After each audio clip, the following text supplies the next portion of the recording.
Welcome and thank you to everyone here in the audience and on our YouTube live stream for being here tonight. I call this meeting of the Montgomery County School Board to order at 7 p.m. on February 23rd, 2021. Please stand for the Pledge of Allegiance. To the flag of the United States of America and to the republic for which it stands, one nation, under God, indivisible, with liberty and justice for all. Our next item is the adoption of the agenda. The stated reason for tonight's called session was to vote on the Phase 3 Level 3 proposal. Our agenda also includes budgetary items that were held over from the February 16th meeting. In addition, Mr. Chewbacca has asked for the first reading of Policy 1-6.8 for virtual public address to be added to the agenda. Because this is a special session, agenda items not included in the reason for the called meeting should be added to the agenda on unanimous agreement by all board members. Does anyone have anything they want to discuss about the additions to the agenda before we vote on each item? I'm sorry, Chair. My board docs does not seem to be up to date. Can you tell me what the how many items are under the business meeting? There are 4. Do we have them up there? It should be under the business meeting, number 2. Okay, I see it. Good? Does that answer your question? Yes. Okay. Our first additional agenda item is the school board funding request for 2020-2021. Ms. Drake, will you please call roll to determine if there is unanimous agreement? I'm sorry. Were we going to discuss that first, or was that? We don't discuss each one individually. Okay, sorry. So I just wanted to make one statement then, back to your prior point. I want to explain my vote. I do think that I've had some problems with this called meeting to begin with. I think that when I brought up the possibility of adding policy 1-6.8 and also public comment, I think it was not correct that those could not be considered. And there were several things brought up at the last meeting that we would do at the next meeting, including these funding requests and policy 1-6.8. I made it clear to the chair and to Ms. Drake also that I viewed this as an all or nothing vote. So without seeing policy 1-6.8 on the agenda, I'm going to vote no, because I think we need to stick with our bylaws and our policies. So. Okay. Well, we will vote on each item separately. Our first additional agenda item in this is the school board funding request for 2020-2021. Ms. Drake, will you please call the roll to determine if there is unanimous agreement? Ms. Bond? Yes. Mr. Chewbacca? No. Ms. Franklin? No. Ms. Cass? No. Ms. Kanan? Yes. Ms. Parton? Yes. Ms. Graham? Yes. It fails. Ms. Cass, I just want to make sure your mic is working. Our second additional agenda item is the school nutrition funding request for 2020-2021. Ms. Drake, will you again call roll for a unanimous agreement? Yes, ma'am. Ms. Bond? Yes. Mr. Chewbacca? No. Ms. Franklin? No. Ms. Cass? No. Ms. Kanan? Yes. Ms. Parton? Yes. Ms. Graham? Yes. Motion fails. Thank you. Our third additional item is the request for categorical appropriation of funds. Ms. Drake, again, will you please call the roll to... We have discussion. The discussion was asked for before we did any of the 4 votes. But if we're doing individual votes, then isn't there discussion allowed with each individual item? There should be. The information on the special called meeting and how the agenda occurs is discussion before unanimous agreement. We're doing a vote because it's with the movements in the room. We've had a couple of people who've moved around, and also with keeping on the mask, it's getting hard for me to place people when we do an all or nothing unanimous consent. but then the discussion would happen again at the adoption of the agenda. This was on the advice of the attorney. So, I'll be honest, I'm not exactly sure what that means. If we're taking individual votes, then there should be discussion on each item. The discussion was asked for at the beginning. Well, quite frankly, I wasn't clear what you were asking for. Because, you know, it's just a call meeting, we're gonna do this, we're gonna do that. Now that you wanna add stuff, let's do this. And as Mr. Chewbacca stated, he wanted to add things to the agenda, but those were not allowed. So I'm not clear exactly how I'm voting on what. So we're getting board consensus on whether these items are going to be on the agenda, since Mr. Chewbacca raised a concern about what was being on here other than the special call meeting Okay, item. well, consensus is not taken by votes. We're doing a vote. Unanimous agreement is taken by a vote. Yes, ma'am. Okay, so if we're voting on each item, then shouldn't there be discussion allowed with each item? The discussion was requested before all 4 items. Okay, let's go. Our third additional agenda item is the request for categorical appropriation of funds. Ms. Drake, would you again call roll to determine if there is unanimous agreement? Ms. Bond? Yes. Mr. Chewbacca? No. Ms. Franklin? No. Ms. Cass? No. Ms. Karan? Yes. Ms. Parton? Yes. Ms. Graham? Yes. That motion fails. Thank you. Our fourth additional agenda item is adding policy 1-6.8 to the agenda for first reading. Ms. Drake, will you again call roll to determine if there is unanimous agreement? Ms. Bond? Yes. Mr. Chewbacca? Yes. Ms. Franklin? Yes. Ms. Cass? Yes. Ms. Karan? Yes. Ms. Parton? Yes. Ms. Graham? No. Motion fails.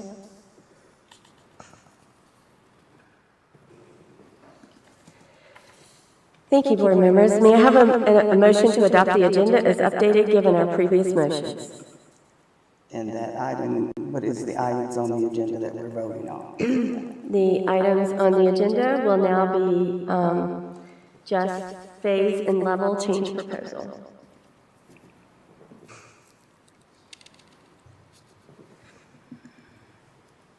May I have a motion to adopt the agenda as updated given our previous motions? So moved. Second.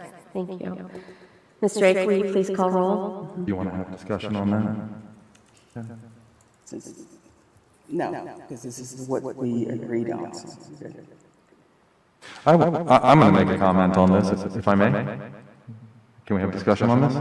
On agenda, are we? Yeah, adoption of the agenda, right? We have a motion and a second. Okay. I'm going to vote no, because I know many of us work, I think many people work. We called this meeting to basically have the last discussion and vote.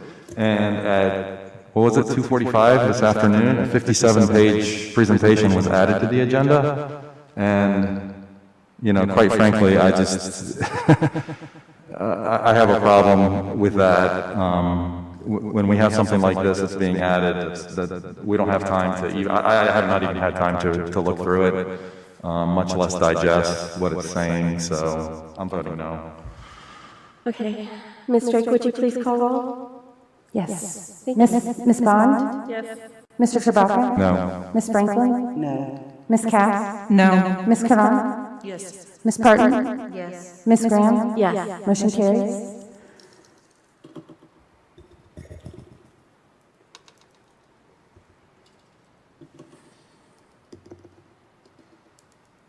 I will give Ms. Drake a few moments to update the agenda and board doc system. Please let me know when you're ready. Yes, ma'am. Thank you.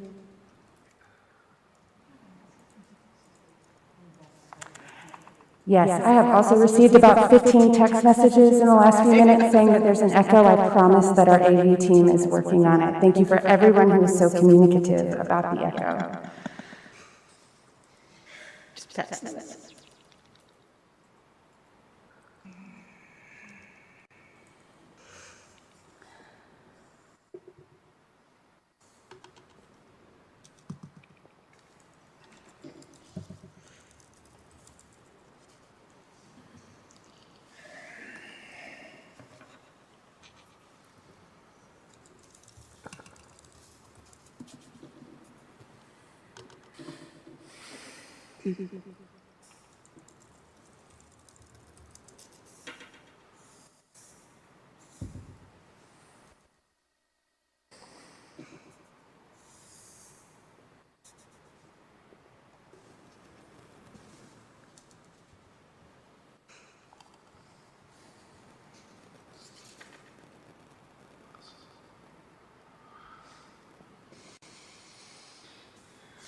There we go. All right, board members, so what you'll see on the screen as the adjustment to the agenda is those items have been moved to March 2nd. That change just allows me to move those items easily once this meeting is over. I hope that that is okay with you as a method. It means I don't lose all that work that was put in there.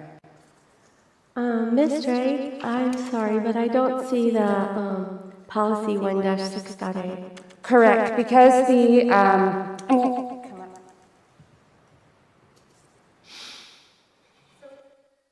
sticky wicket with a special called meeting and the rules that are associated with a special called meeting. So we have the rules with the special called meeting, but then we also have FOIA requirements when it comes to calling a meeting, whether it's special or not.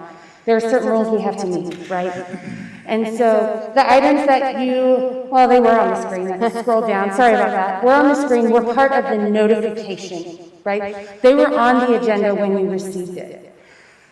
We voted on adding policy 1.1-6.8 to the agenda. There was no previous notification, but because this is a special session, that agenda item could have been added with unanimous agreement by the board. I attempted to explain that in an email that I sent to you about how all of that would work, and it's because, again, this was explained in detail by Ms. Chuck and Mr. King about there's just a few weird rules that are different than we normally have when we talk about a special session and that unanimous agreement for anything other than the reason for the called meeting. And then the notification parameters of we had already notified on an agenda and adding agenda items, but the item could have been added. And as a matter of fact, we already have it on the agenda for March 2nd, right? So does that help answer? So it could have been added if we unanimously said okay to the other three? No, ma'am, it's independent. If that had been unanimous, it would have been added. I see. Thank you. Thank you for that explanation. So board members, as we move into our agenda, I want to make you aware of the work that I will be doing as chair to facilitate our discussions moving forward. As you know, we have norms and protocols in place to guide our meetings. We also have Robert's Rules of Orders as required by our school board policy. During our many sessions with VSBA, board members expressed a desire for greater guidance and discussions. Starting tonight, I will go around the room during this discussion of our agenda items. I will call on board members in alphabetical order by last name, just as we do with roll call, with the person who made the motion receiving the first opportunity to speak. Additionally, I will follow Robert's Rules of Orders to ensure each board member has a chance to speak per our norms and protocols, procedures. Every board member will be given the opportunity to speak once before any board member can speak a second time. Per Robert's Rules of Order and the American Bar Association, each board member gets 10 minutes to speak on an agenda item and may speak twice about each agenda item. I've left a copy of this section of Robert's Rules at your place for your reference. Ms. Drake, will you utilize the public address timer to show a 10-minute timer when each board member begins their discussion? Thank you. Okay, so point of order. So the 10-minute limit, that can be adjusted as we as a board want to adjust that. Absolutely, it can. 10 minutes is the default for Robert's Rules. Right. Some boards set, 5 minutes, 6 minutes. In order to set that higher, it would be adding it to our policy. No, I think if you're going to now all of a sudden say, this is what we're going to do as far as follow Robert's Rules of Order, is with time limits, then that should have been something that the board discussed before it was enacted, so that we could say, we think 10 minutes is too long, 10 minutes is too short. And we can There certainly do that in the future. There was but never, so again, the chair is just using her power to say this is how we're going to operate without discussion from the board. It is not my power. It is in the Robert's Rules of Order, which as a again, policy we follow. which again, And we have not followed it before. And we will be adding more things. So now that we have one of the most important decisions that we're going to make as a board, probably for, I don't know how long. And this is the night, this special meeting that you went out of your way to call, which wasn't even supposed to happen. And now you are making sure that you limit any discussion that gets had. You made sure that we couldn't have public forum. Now you're limiting the board's discussion time. I'm sorry, Madam Chair, but that does feel like you are trying to control our voice. And that is not the case. First of all, I am not limiting anyone's time. That it's a procedure that we should be following all the time. And the reason for doing that is exactly what we voiced to the VSBA as concerns about our desire for less time for each person in the rambling or circling. And that's what we talked to them about. We So also this talked to falls them in- about a lot of other issues about how we interact as a board.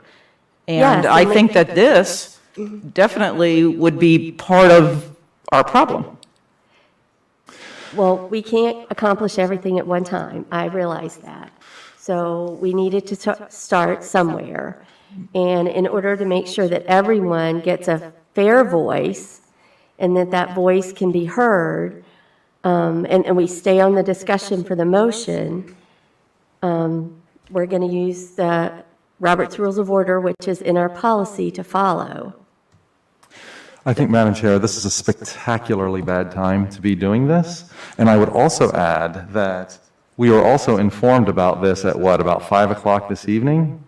For That's- something. Yeah, I mean, an hour or two before the meeting. We have a certain way that we have operated, and I think we've all been, I respect all my fellow board members, and I think we will hear each other out on this. And yes, sometimes our meetings go a little bit long because of that, and that's okay. And we can choose to change that at some point, okay? But doing it an hour or two before a meeting like this serves the purpose of, whether it's the intention or not, it serves the purpose of squashing dialogue on this. I and hopefully many of you come to this meeting prepared with things to say and the way that we're going to do this. To basically change the rules of how we're going to operate all at once is, I think, highly unfair and unfortunate. Yeah, it feels almost unethical. And I realize that a lot of us, we have our disagreements, and I think we all have sort of our stand on this. There's one issue we're talking tonight about. It's one important issue. And I think to limit our time, it just doesn't feel right. And even if, no matter what side of this you fall on, to having your voice stymied doesn't feel as though we are really practicing democracy. Would someone like to make a motion on a time that we could set that would be fair to everyone?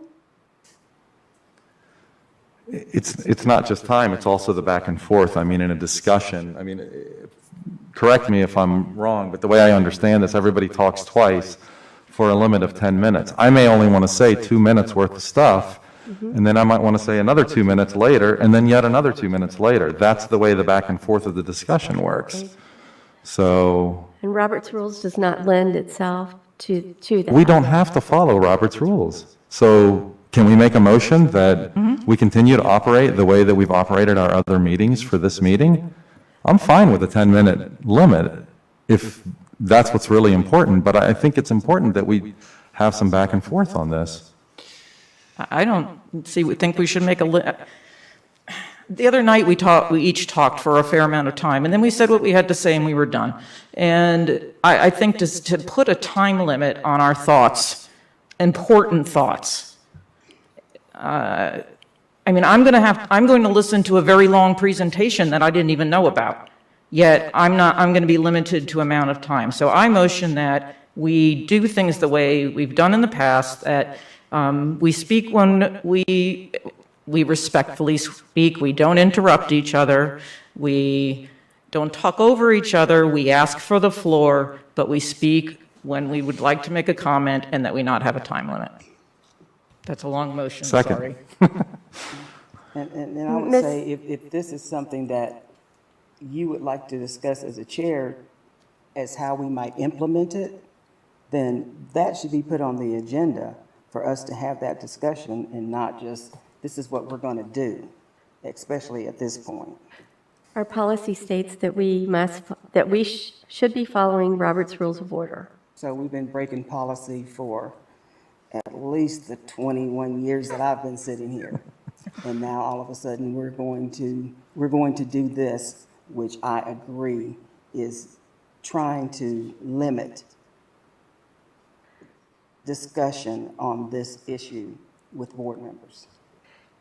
Again, during our VSBA training, we all mentioned, So during VSBA training, from what I recall, the issue was not so much as how long folks were speaking, is that everybody wasn't getting an opportunity to speak. and that is And at the part of last it. board meeting, you went around the table and everyone was getting opportunities to speak. And we did not have to, all of a sudden pop up with this piece of Robert's Rules of Orders.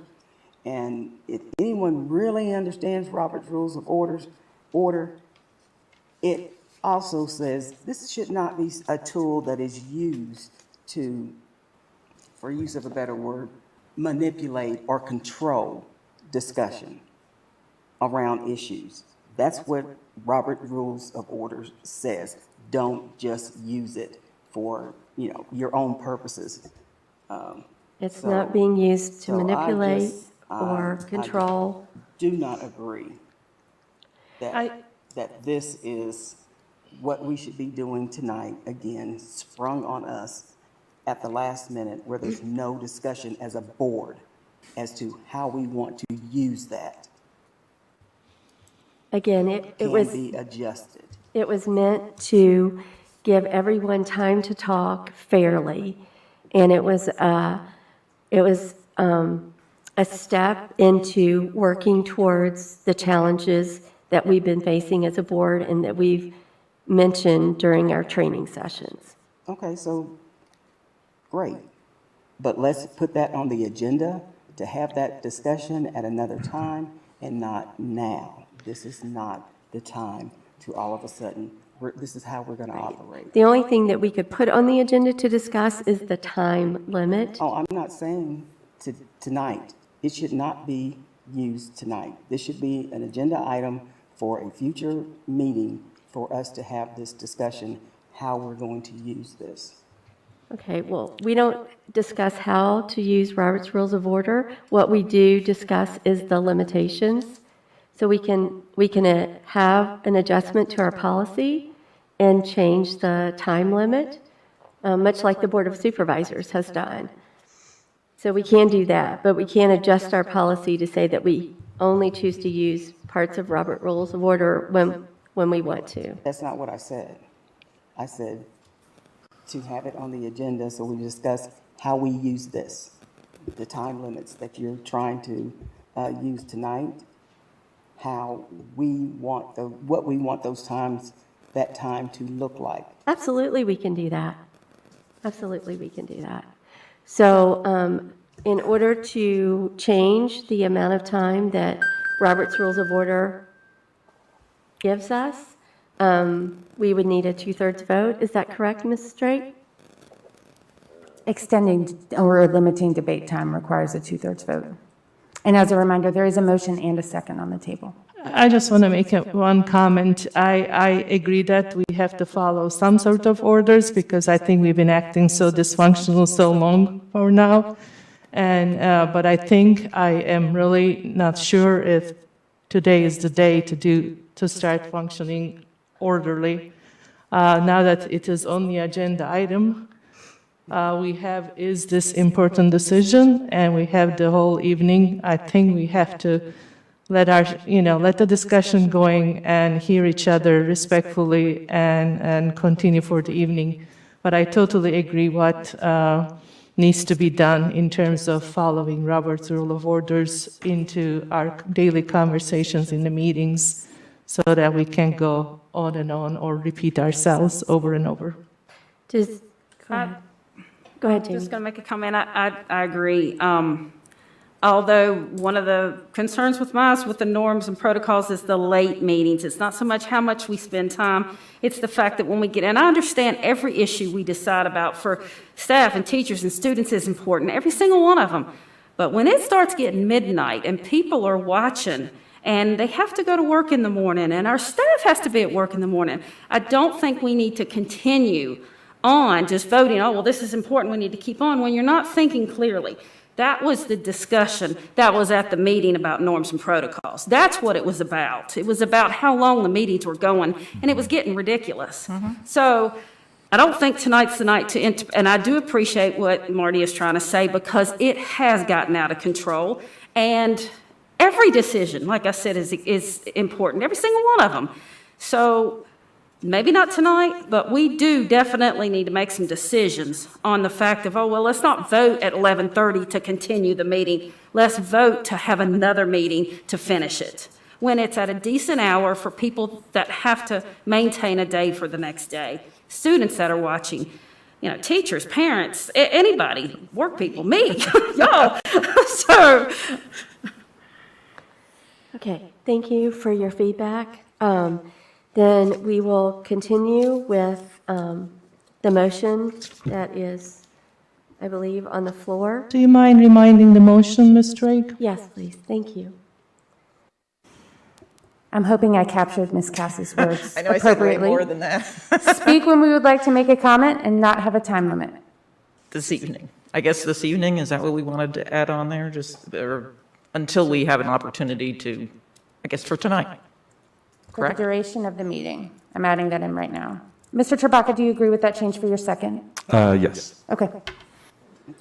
So could you read that motion? Yeah, absolutely. Speak, did it come up? Oh, it didn't pop up there. I don't know how to okay. make that happen. I'm sorry. Speak when we would like to make a comment and not have a time limit for the duration of the meeting. This meeting.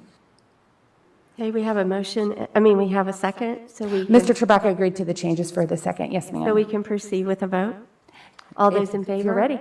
Can I make a Aye. comment? Aye. I'm sorry. Aye. go I'm ahead. sorry, I don't mean to drag this out, but as Ms. Bond has pointed out, we have an important vote tonight. We have teachers, we have students, we have staff, we have administration here.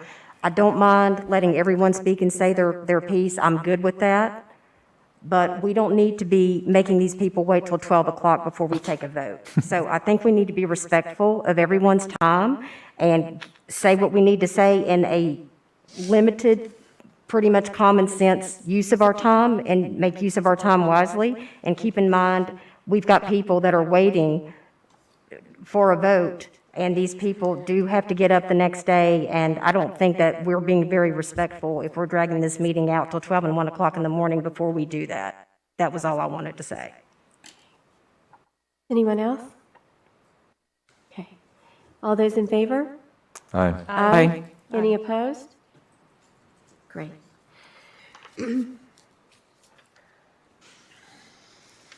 Dr. Meyer, I believe the presentation, we are at the Well, presentation level? actually, yes. Ms. Drake will be coming up to go over the data collected from the survey. And I want to say this too, the presentation that was just put on there, that was something from this morning that usually once every week or two, we meet, all the superintendents in the state meet with the state superintendent. And we did that via Zoom this morning. He has various guests. This morning's guest, they were from the Virginia Charter of the American Academy of Pediatrics. They did a very good presentation on returning to school. And this is their presentation, not ours, but I thought it would be a good source for you all to look at. And but they gave all the superintendents in the state very good information on how to safely return to school. That's all that is, as a reference. I appreciate Dr. Meyer giving me a little bit of time. I'm going to hook up my computer. You'll see why in just a few minutes. As that's all getting into play, we're going to make sure everything moves the way it needs to. I will mute it just in case. I do want to give a shout out to Nurse Patty from Blacksburg High School, who while I was at Kroger today recognized me by my voice. We're good? Great. Thank you so much. So good evening, board members. Again, thank you for having me here tonight to talk to you about our questionnaire data. We had two ways of collecting the data for this questionnaire. I'm going to walk you through some steps before I give you the survey and allow you to look at the data, although I know you've already seen it, but we do want the members of the community who are logging in to watch to be able to see that. So we collected data via SurveyMonkey and via Google Forms. SurveyMonkey was designed for parents, teachers, community members, other MCPS staff. We used Google Forms as part of our inclement weather check-in process for students. But what we did in the SurveyMonkey was students, we had student as an option. You could say I'm a student. And when that happened, they were directed to a screen that said, please check your Google Classroom. We collect student responses via Google Classroom. That one aspect of how we chose to roll out this survey has created some complications and some confusion about participant numbers and data numbers. I'd like to just show you the process that I went through when that process happened. So, all right. First, we have our data slide. I'm not going to blow it up. I promise I'm going to roll through all the slides here in a minute. But I'm going to be switching to some different things. So you can see that this slide asks, what is your role with MCPS? And please select the one category that best describes your role. So I'm going to hop on over to SurveyMonkey. And this is where we pull the data. I use a program called Infogram that makes the charts just work a little bit easier. SurveyMonkey can be really hard if you're trying to make sure you can read all of the lines on the page. And so you can see that students are in this list, but because students could never complete the last question, they never got there. They were redirected and said, please go to Google Classroom. That's where your survey is, right? Please check your inclement weather page. Please go to Google Classroom. So we pulled those student numbers out. So when we look at this slide, we see teachers, we see other staff, we see two parents, right? Parents of students who are in person, parents of students who are remote, and then we see community members. Those numbers never changed, but the students were pulled out because as we look at the SurveyMonkey data, the students aren't represented. The students get represented, and forgive me, it's going to be a quick scroll. Dr. Meyer hates when I do a quick scroll. It drives him nuts. We're going to talk about the student data as well, right? We're going to present that to you separately. And so I wanted to explain that. Now, when we go to the next demographic slide, which community do you represent? Students were able to complete this question. They weren't, there's a logic stream, right? That's the technical term. They weren't sent off in the logic stream until after this question. When I initially posted the slide data, I had not removed the students from this slide. And so all the numbers looked really wonky because some were really low and some were really high, and that didn't make sense.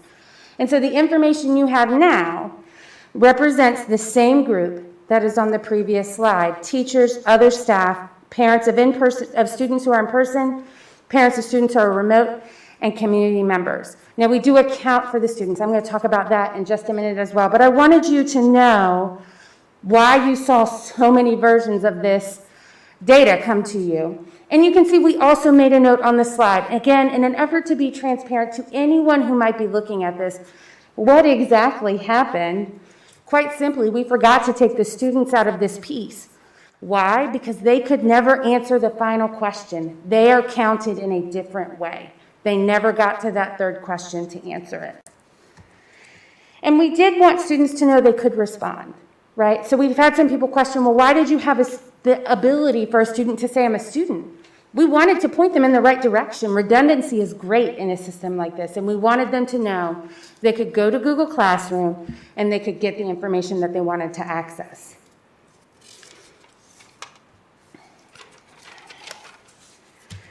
All right. So now we're going to go to slide 15.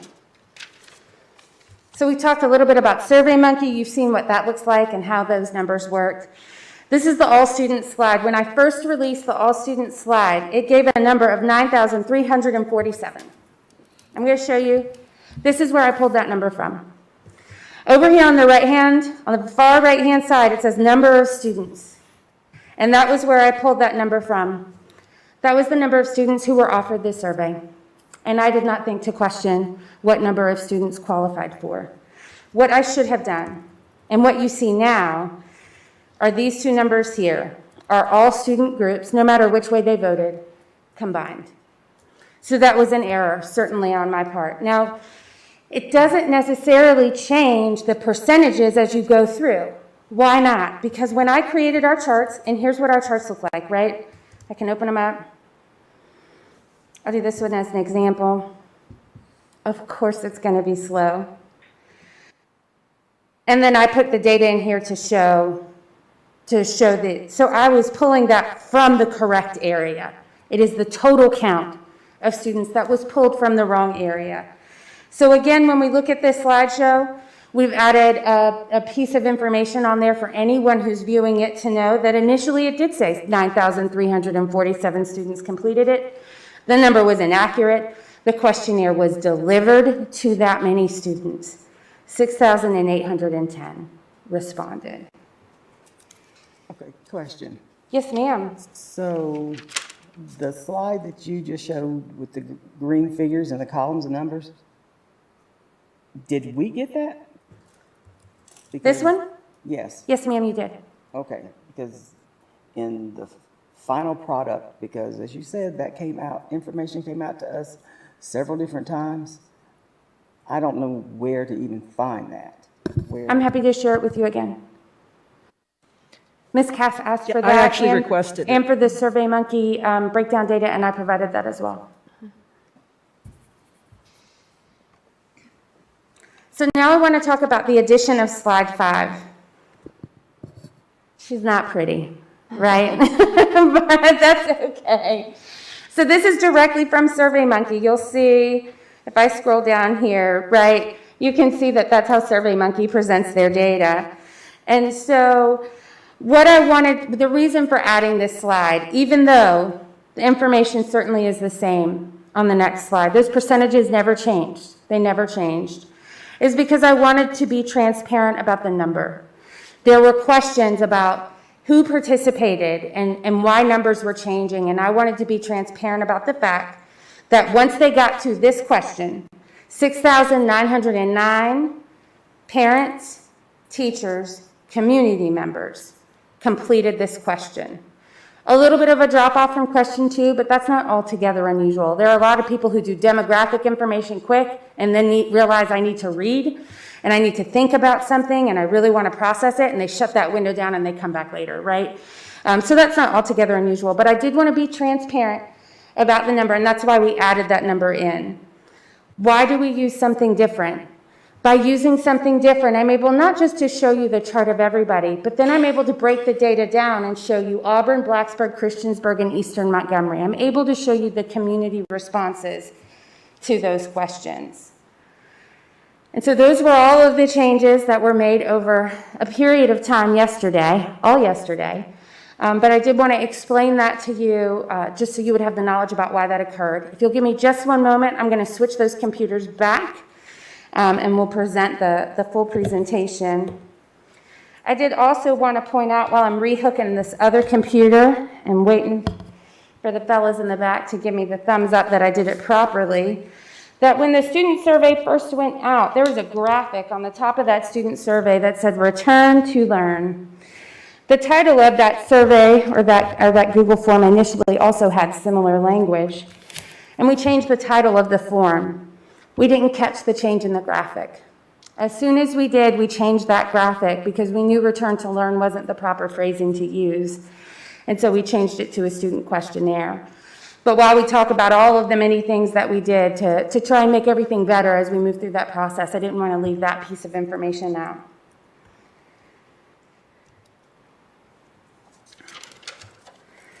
So I know you've reviewed this presentation and had some time with it, multiple versions, but that's okay. We haven't changed it since 10:30 last night. That was the last edit that I made to this presentation and emailed directly to you.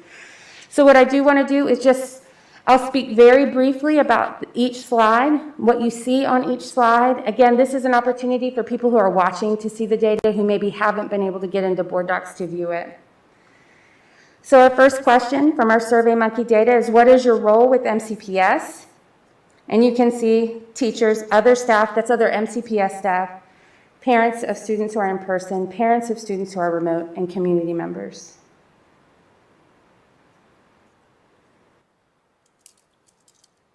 And then our second question, we always ask, which community do you represent?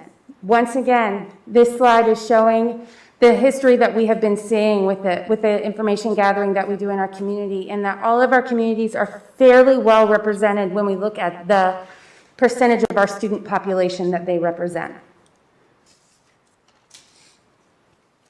And this was the question that was asked. This was the final question that was asked.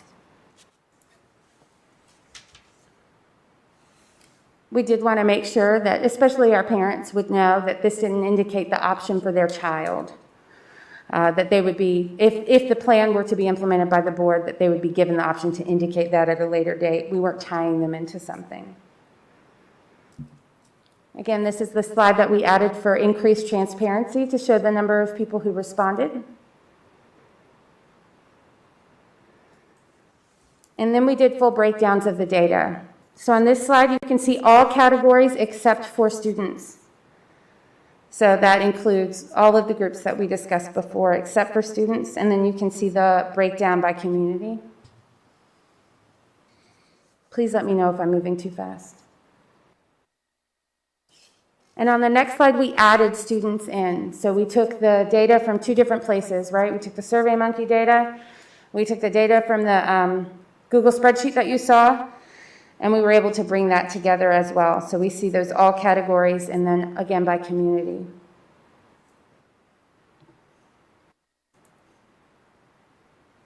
We have our teachers.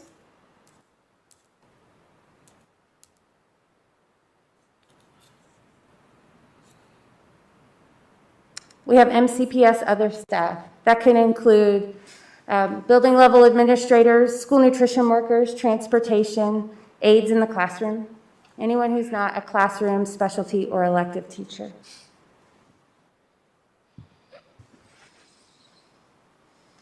We have all parents. You'll see parents broken down as well, but this is all parents.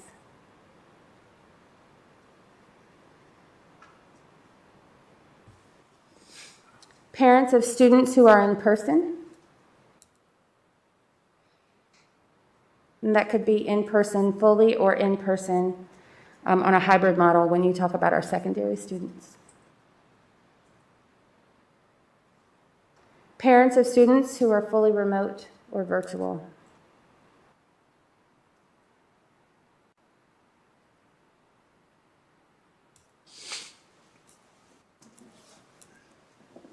We have our community.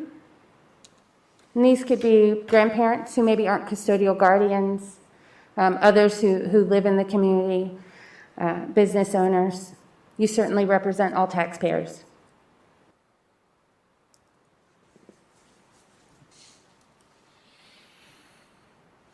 And then we have students. And the reason why we have our students mostly grouped separately is because they were asked a different question. The question was designed to gain the same answer.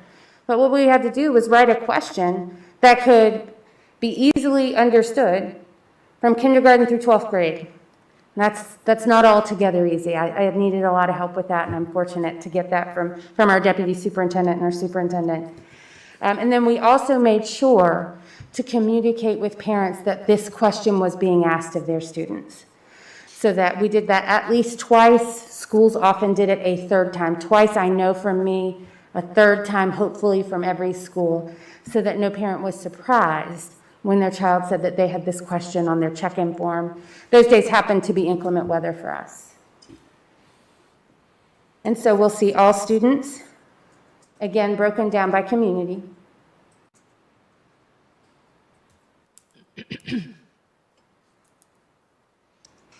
Students who are in person.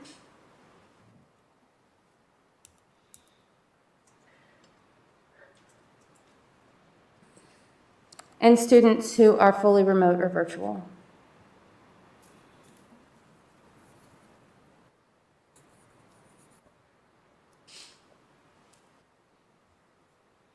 And that's the last. Those are the last of the slides that I have for you tonight. All of this information is available in board docs. This exact slideshow is in board docs as well.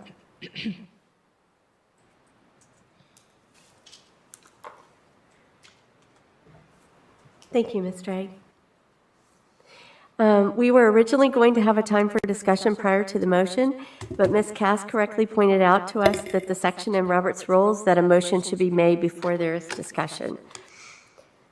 Is there any board member who wishes to make a motion regarding the phase and level change proposal? I'll make a motion that we stay at the level that we're at the present time. I'll second. Second.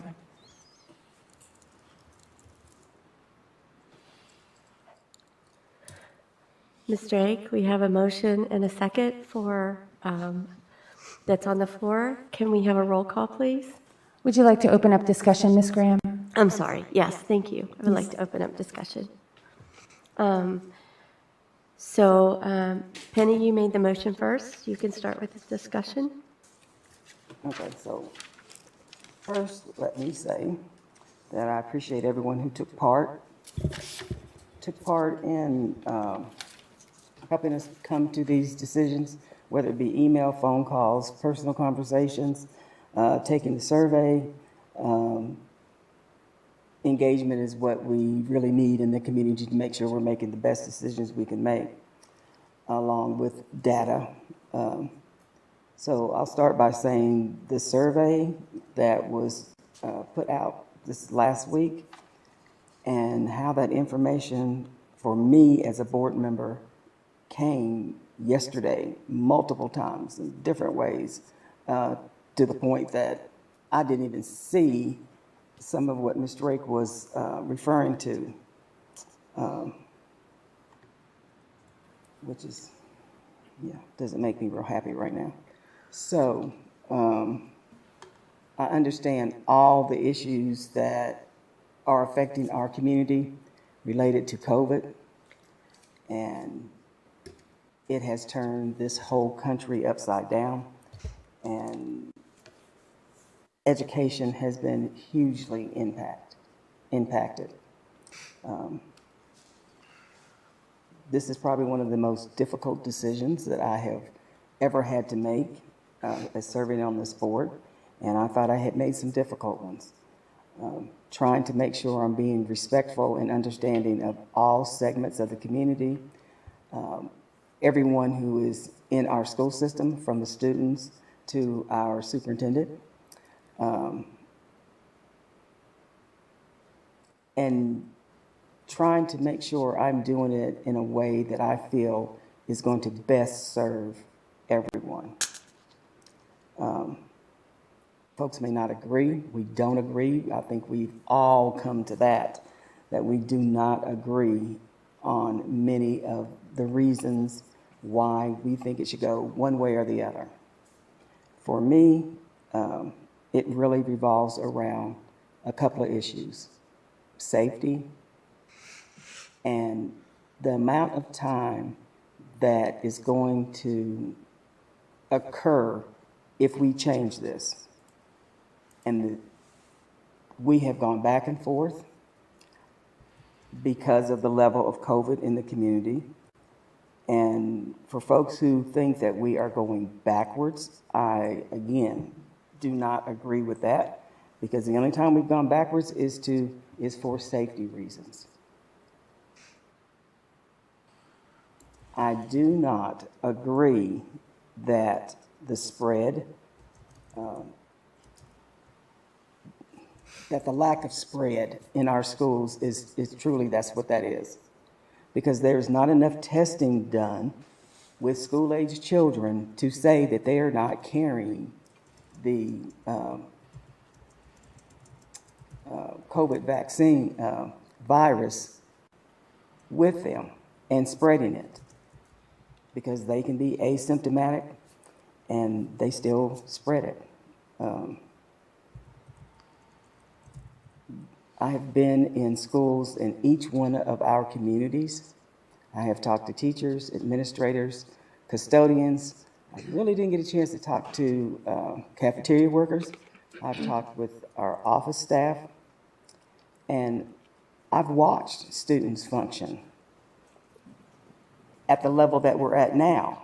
And in many of our schools, especially the elementary schools, I truly cannot understand how we can put more students in many of these classrooms and be able to maintain a safe environment for our students, for our teachers, for our staff, and quite frankly, for our families, because I do believe it does spread within the whole community, and that means within our schools too. We just don't do the testing in this whole country to show that. The workload that has been put on our school personnel has been unbelievable. Teachers who have been teaching for 30 years are saying it's like starting my first day of teaching all over again, and then having to switch and having to change. If this were January, I may have a totally different outlook on it. But by the time this is implemented and we try to get folks back into some kind of routine, because this whole word about, getting back to normal, it's not going to be normal. Kids are going to be wearing masks and shields, sitting behind barriers, sitting in tents, which there's a huge safety issue related with tents also. It's not going to be normal. You're not going to be able to interact with each other the way you would normally interact, or we have normally interacted with each other. Kids aren't going to be able to really be touching each other. It's not going to be normal. So it is, I just don't think we should move at this time, because between the time we end school in May and the time we start back to school in August, there are probably going to be guidelines and things that will change with any plan that we may have in place to get things started for the next year. So I just don't see the need. I don't see why we need to stress people out more by changing something that is working relatively well, considering everything for the time that we have. And the variants that are out there that will still be impacting the community, I just don't think now is the time to do it. Ms. Bond? I'm going to let someone else go. Okay, thank you. Mr. Chewbacca? So I'm just going to make some high-level points again, and at some point I might want to come back to some of those in some detail, but this is, I want to point out that this is something that I actually pushed for in the fall. So this is not something that I am against, especially the schedule. And I also want to point out that there's really two things that we're doing here. We're not just switching to phase 3, level 3, phase 3, level 3. We're also changing the schedule. So those are two different things that we are doing. And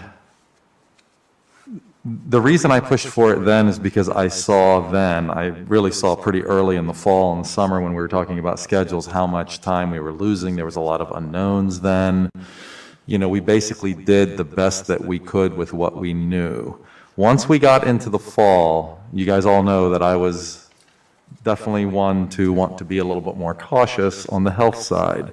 But once we got in the middle of fall, and we started to get some indication that, some of the fears that we had were not as bad, I was pushing for basically this kind of a thing, thinking that when the numbers came down to a good level, we could then more seamlessly make that switch.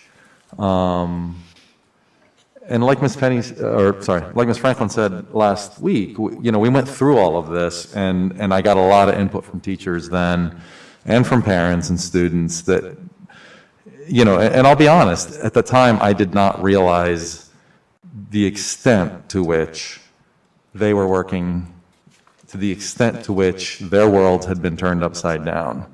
And at the time, especially in the fall, I think there's less people saying it now, but there was kind of this feeling among some parents, well, you've got Wednesday off, so to speak, and my kids are only going half time. I'm only getting half of the thing that I got last year, so that must mean that you're only working half the time. And of course, that's not true. And of course, what we're coming to find is that the teachers are working, and staff are working not just full-time, but over full-time. I don't even want to take a guess at how much over full-time.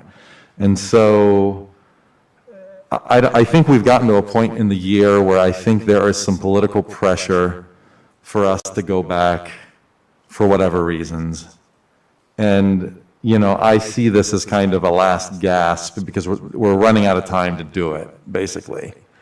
But when we're dealing with the issue of, is this what's best for education? Is this what's best for mental health? Those were the two things that were brought up initially. I think the answer is resoundingly no, this is not going to be the best overall. Might it be the best for some students or some groups of students or some percentage of families? Of course.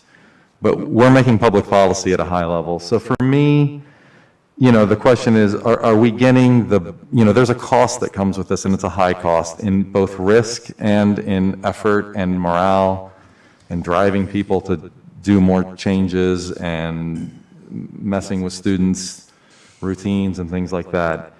Is it worth it at this point in the year? And you don't have to look much past, I've said no. I posted before the survey results came out, I posted a couple pretty long Facebook posts with a lot of details in them, and one dedicated to academic student well-being. I told you guys I would do this last week, and I did it. I've made these points, I have collected most of them from students, parents, and teachers who have written to me, because they're in the front lines on this.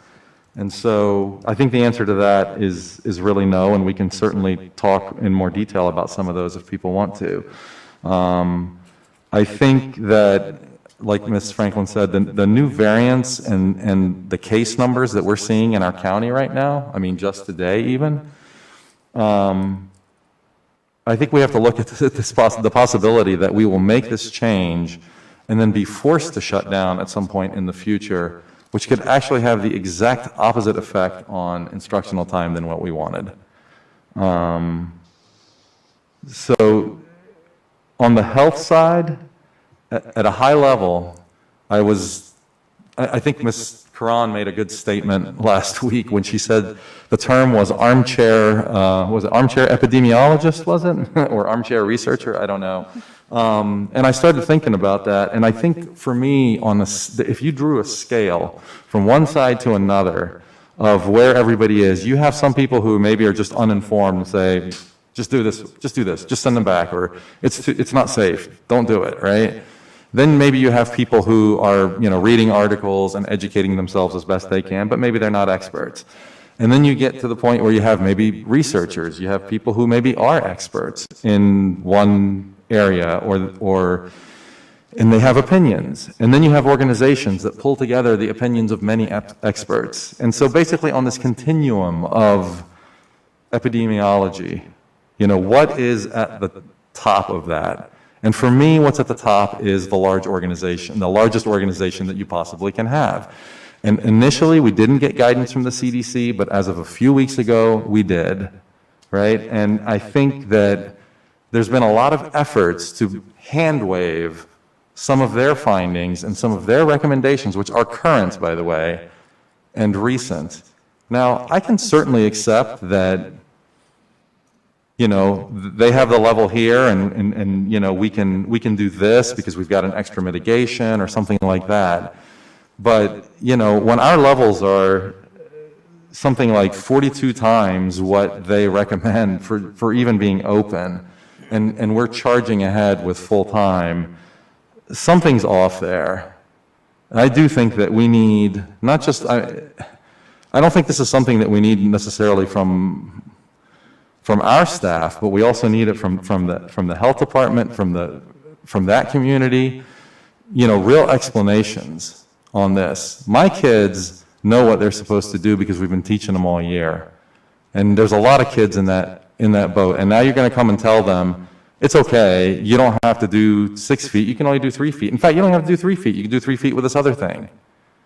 You know, there's a lot of hand waving here that's going on, and I don't want to belabor it, but I think we should be listening to the CDC guidance. I think a lot of our community does, and we need to do the same. On the mental health side, I think there's really been no strong link made between making this change and improving mental health. Yes, we know that kids need to be in school. They need normalcy is what they need. They need routine. We've had several experts in counseling and other mental health fields tell us that in the last few weeks. And so the argument that changing the schedule and bringing more kids in, there's no evidence we're bringing the right kids in if there are kids that are struggling to that degree on mental health that haven't been brought in already. There's no evidence that that's going to improve it, and I think there's a lot of circumstantial evidence that we're actually going to harm it.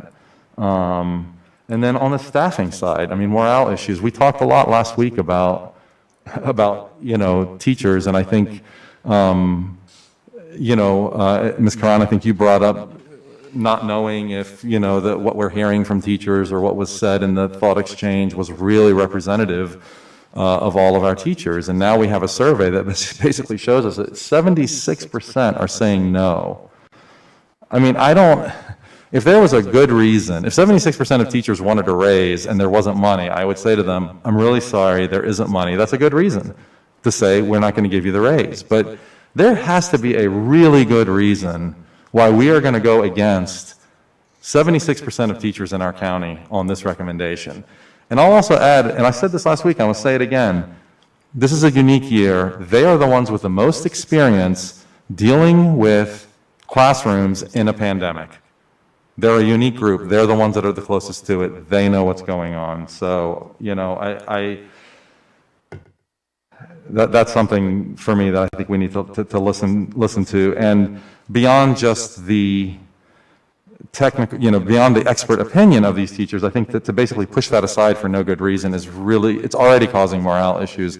And I think we're going to exasperate our problems down the road. You know, in the future is another reason why I think I'm voting no on this tonight, or voting not to move up levels at this time is, you know, I really think that until the health situation looks better, we really need to be focusing on the things that we know are going to help in the future with kids who have fallen behind or kids who are struggling this year. And that's summer school, and that's our efforts, what our efforts are going to look like in the future. And that's something that I really wish that we had spent this month talking about instead. So that's kind of my high-level thought process on this for now. Thank you. Sue? I'm going to pass for now. Thank you, Marty. Sure. Goonan? Sure. First of all, thank you again for all of you for reaching out. I did read everything. I did not respond to everyone. I tried. By the end of Sunday, I was catching up with, but Monday and Tuesday and then Saturday, I was really knocked down with the second COVID shot, so couldn't function much. So, but I did read, so I want everyone knows that I heard every opinion, every research shared, every individual story shared and what is wanted, what is not wanted. I get that all. And I guess that's why it makes this decision and conversation is hard. But I really have to tell my personal disappointment is I'm really sick and tired of living in an environment where we have to be pitted against each other, whether it is board members to board members, teachers to parents, or all the pitting is going on, which doesn't help the situation. And I think it's not productive going down the road, and I don't think it's setting a good example to the students either. So when this decision making was left to us a year ago, it's almost a year ago, March last year, because there was no one solution to fit all the needs. So it was easy to, federal and state officials to, let the can go down the road. Because obviously it is proven to be true. We can even agree in our division level. Can you imagine the decision making in state level and national level then? So we are asked at time to rely on two things. One was local school division, and then the other one was local health district. Our local school division was first in the region to be ready. We had a plan before governor called to shut down. I remember being in one of those meetings in February, making the plans get ready. I was back in the PD center listening, all the administrative team trying to figure out when the shutdown comes, what we're going to do. So the same division prepared a thorough plan to cover all the possible grounds, move back and forth, in-person, hybrid. And again, I believe that, we have a lot of flexibilities. And I remember when these things happened, we actually asked to help the other divisions around us with our plan. So we shared our plan, what to do. And we are lucky now that we do not have the March 15 deadline to open first time, because we've been open. So my question is now why I have to doubt about the system, and I have to think that they are not thinking what is best for our school community. Why now? Because I think we've been doing a pretty good job. And now comes the local health district. I think, again, we were one of the first in the area to form the task force. And then again, I think we helped the other health districts. And the health district we are in has the lowest outbreaks in the Commonwealth, provided probably the most vaccines to Southwest Virginia, and did a phenomenal job to organize and vaccinate our staff, as well as all the citizens under 1B guidelines. They are in the front lines with experience. Our epidemiologist has 25 years experience and managed outbreaks in the military worldwide. So the question again, why now? I have to doubt that they are not thinking what is best for our community and what is best for our school community. Because I think we're doing pretty good around this area as well. Well, when it comes to the metric, CDC recently provided, there are multiple articles, and nowadays everybody can Google and find any research they want, so I'm not going to read any article. But what I read, more than 90% of the country is currently, if they follow the CDC guideline, more than 90% of the country is currently will be in a restricted tier. Yet many schools in such communities already in person and have done so for months without a problem. That doesn't mean without a case. Obviously, there are cases. There's no 100% proof situation. And when it comes to CDC guideline on 6-foot distancing, also appears to be on decades-old research. One of the early skeptics actually was a physician, Rochelle Walensky. She's the now new head of the CDC. Back before her CDC time, or before heading the CDC, she actually commented to her local school district, 3 feet is quite safe and much more practical as long as everyone is masked. Of course, it is always the trick is being masked, and not just being masked in school, being masked is outside of school too. And the other comment is from Dr. Joseph Allen. He is the Harvard School of Public Health person, and he reiterates that the room with 25 adults is different than 25 students. So when there are 25 students and 3 feet distance with masks, it will be sufficient. But if you put 25 adults in a room, that's, of course, it's a total different game, and it's not okay. When it comes to child abuse, domestic violence, mental health, these issues are real. And actually, I have been approached and emailed by physicians that are unfortunately ERs holding now mental health struggling kids because there are not enough beds. So that's a real provable statistics, and that worries me every night because my own child had a mental health problem. So I know how it will feel for those parents that are struggling out there.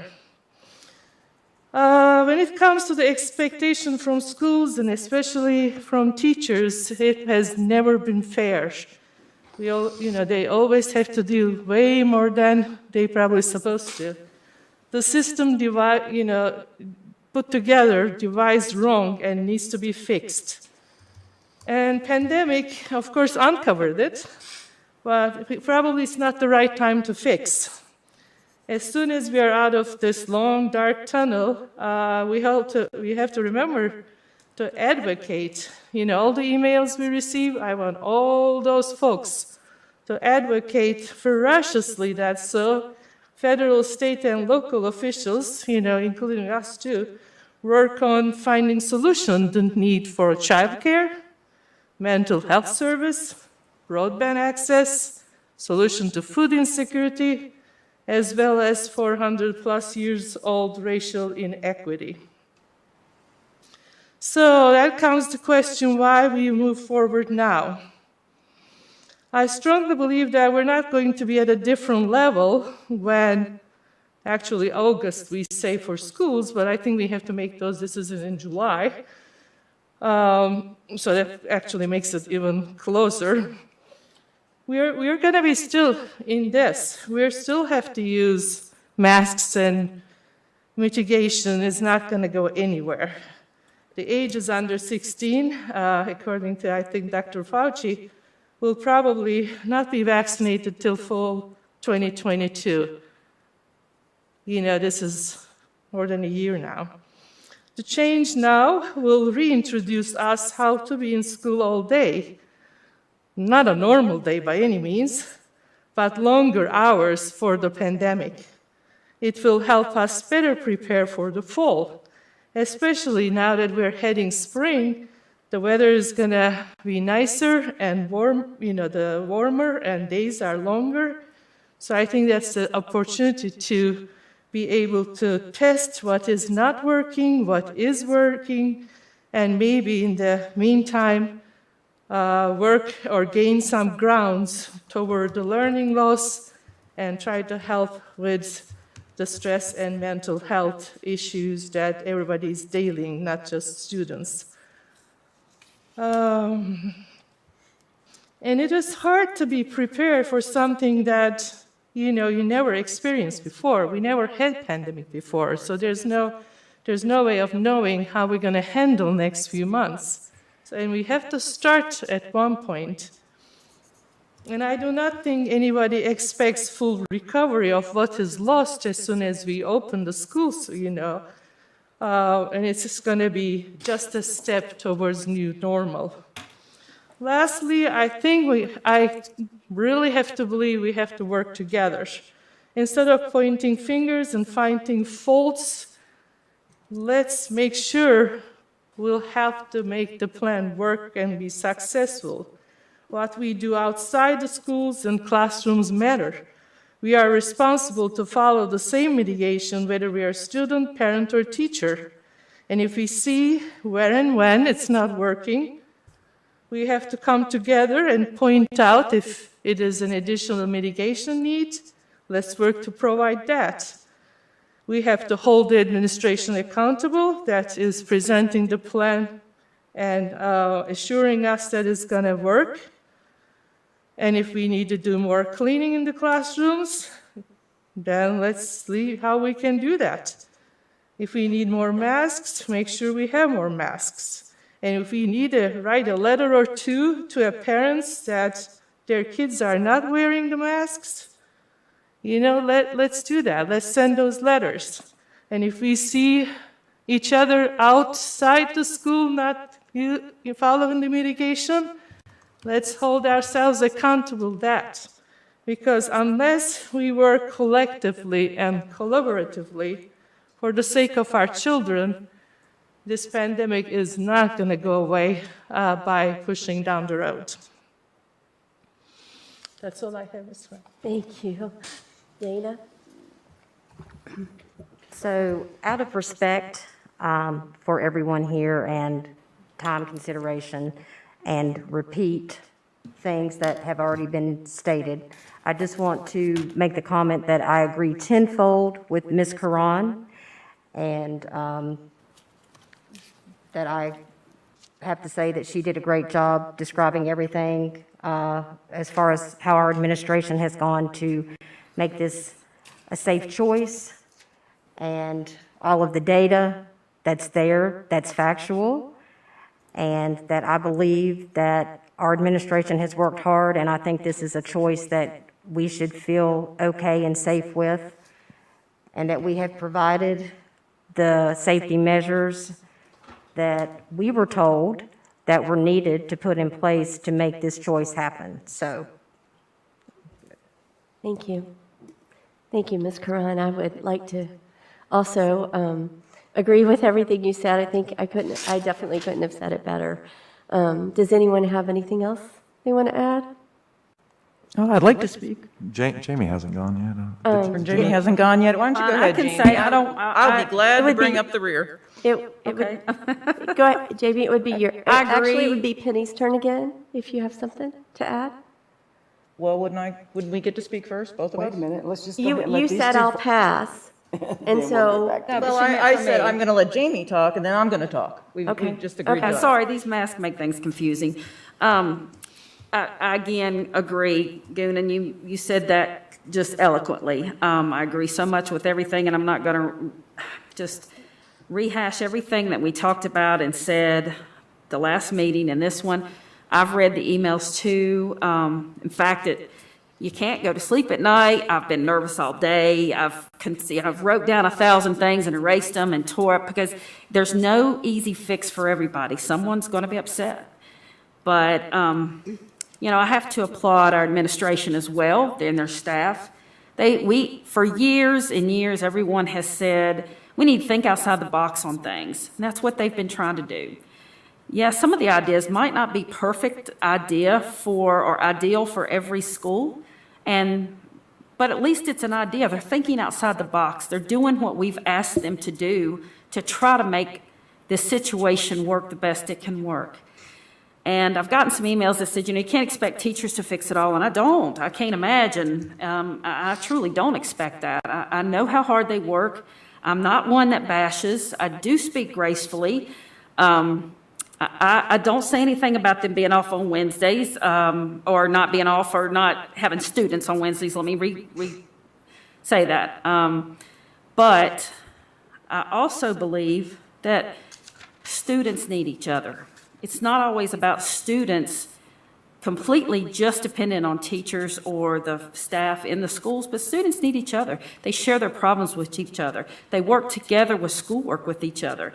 They smile to one another, and goodness knows, go out in the public, and not many people are smiling right now, and we need a little of that. I mean, it's evident that there's definitely some problems and with how we treat one another, and it's I can't help but think we've got to do something. So a lot of the emails that I've read are desperate parents that are pleading for anything that can help them get students back on track, even if it is for a short time. Because I do agree with Ms. Karan, this isn't going anywhere. This is going to be, sad to say, probably an issue we're going to be talking about in the fall. And we've changed quite a few times this year. We've had all students go remote a couple weeks in the fall. Sporadically, I understand it was for safety reasons, but we still did it. Then we couldn't get substitutes, so we had 7th through 12th grade, an emergency called meeting to deal with that. We had to do it, I understand, but it was still a change. We went later a month going into school to try to deal with some of the issues and try to help people prepare, teachers prepare, schools prepare, parents prepare, but there's been lots of changes this year, and we've dealt with them. So I don't see this as being that much different of a change that we need to work through together. And I agree completely with what Goonan said. We've got to find a way. And how can we find what's working if we don't try it and try to move forward? Not that we're doing anything wrong, but we know we can't stay here completely. We've got to continue on. I look at the survey. I know the survey's not perfect. I understand everybody sees the survey in a different way. But from the last few meetings, that's all I've heard is we need a survey, we need to be transparent, we need to hear from our community, we need to hear from the teachers, we need to hear from the parents, we need to hear from the students. Well, this is trying to ask some and show some as much as possible, and the numbers that I'm seeing, I don't understand how we can argue with. Especially, I'm going to stand up for my district that voted me in. And I understand that I am here to represent the whole county, but we also represent our districts, and we are their voice. And I'm standing up for my district because I'm looking at the survey, and it's obvious what they want. So I have to listen to that voice. Thank you. Sue? Okay, thank you. I ran for the school board because I felt that it would be helpful to have somebody on the board who understood the role of a teacher. And this debate we've been having over the last several months just reinforces my belief that that is important. I understand that Dr. Meyer is responsible for making decisions for our schools, but I think it's the board's responsibility to make decisions for all of its constituents. I feel that the administration's looked to experts for their opinions on the health issues. I wish we had expanded our experts pool outside of just the local experts. I think there are many other experts in this field who we could have been looking to help us with our decision making. But I think that I'm not going to talk a whole lot about the virus because I think a whole lot's been said about that tonight and over time. The other piece of this, though, that I think is so important that we need to really focus on, and that is our students and the academics and what it's going to be like when they return to school. And just like we have looked to our local experts to help us with all of the information on how to mitigate in our classrooms and how to make sure we keep our students safe, we have almost 1,000 experts who work for our school system. And 75% of them said we should leave things the way they are. They don't think it's a good idea that we bring our students back into the classroom. But we aren't listening to them. And we haven't really listened to them. As we have put together these plans, I think I understand the desire to get it done and that Dr. Meyer wanted to make things happen, and he enlisted his group and his central school board office people to do a whole lot, an unimaginable amount.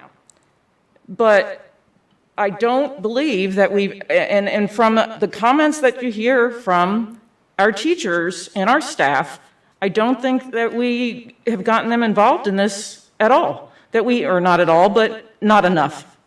I feel like we should have reached out to our teachers more, especially as we've gotten to this point here. And here we reach out and do a survey, and we ask for your opinion. We do a thought exchange. Tell us, answer this question. They give you their thoughts and opinions. Nobody says anything about them. And then we have a survey. And overwhelmingly, teachers are saying, let's leave things the way they are. And we're not listening to them.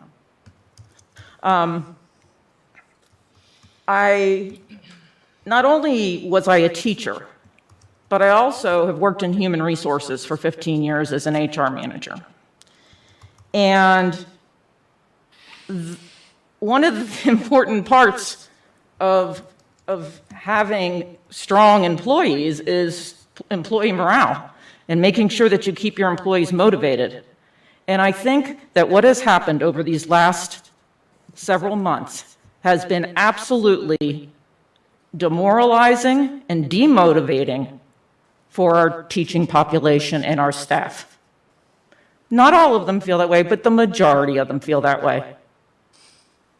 And I just want to quickly, I'm just going to read a comment that was sent to me today because I think it really encapsulates a lot of what has happened over the last couple of days. And so I think most of us know that this is a foregone conclusion, what's going to happen, because it's been quite obvious over the last several weeks that there is a push by our administration that we are going to send kids back full-time. And there is a push by the majority of the board to go in that direction also. And we have made it really obvious to people that we are doing that. So we put out a survey, and no offense to those who did the survey, well, I shouldn't say that. Unfortunately, the survey was a very flawed survey, and there are a whole lot of questions about even the reliability of the responses. But we put out a survey, we asked for information, but we don't care because we're already going this route. So this morning I got from 3 different teachers a picture of something new in their room, in their classroom. And it is, I guess, an air filtration device. Is that what you would call it? Air cleanser. And this is the comment that was sent to me. I appreciate all that you've done to protect our schools and community during this pandemic. I think many have resigned themselves to what they believe is inevitable. We, as usual, feel used, powerless, and trapped. The timing of the distribution of these air cleansers could not have been worse. It has provoked feelings of anger, sadness, distrust, surrender, etc. Many people feel like it was an intentional, in-your-face, or it's happening, so get used to it move. They should not have brought these in today. They could have waited until tomorrow after the vote.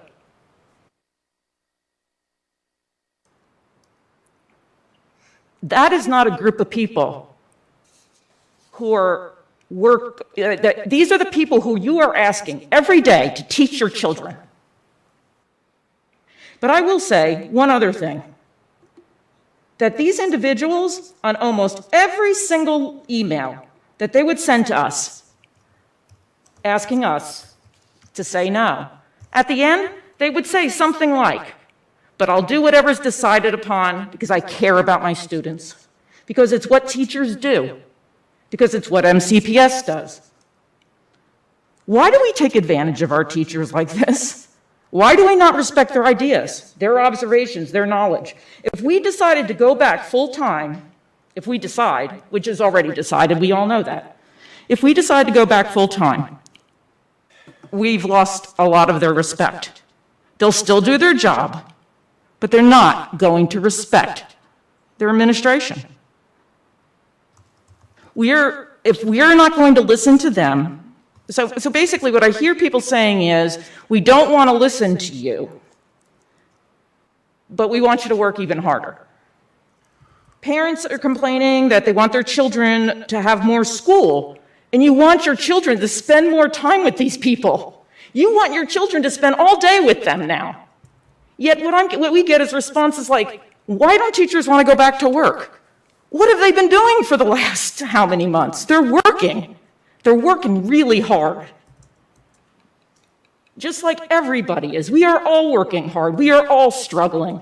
Parents, children, teachers, administrators, everyone in this country is struggling. We all are having struggles. And what about the students? At least half the students are saying, we'd rather leave things the same. But then the excuse is, oh, well, they don't know what they're talking about. I'm their parent and I know they need to go back to school. Well, why do we ask their opinion if we don't really want to hear it? There are plenty of students out there who know what works for them, and we should respect their opinion. So we don't respect teachers' opinions, we don't respect students' opinions, and we've made a decision because we think it's the right thing for them.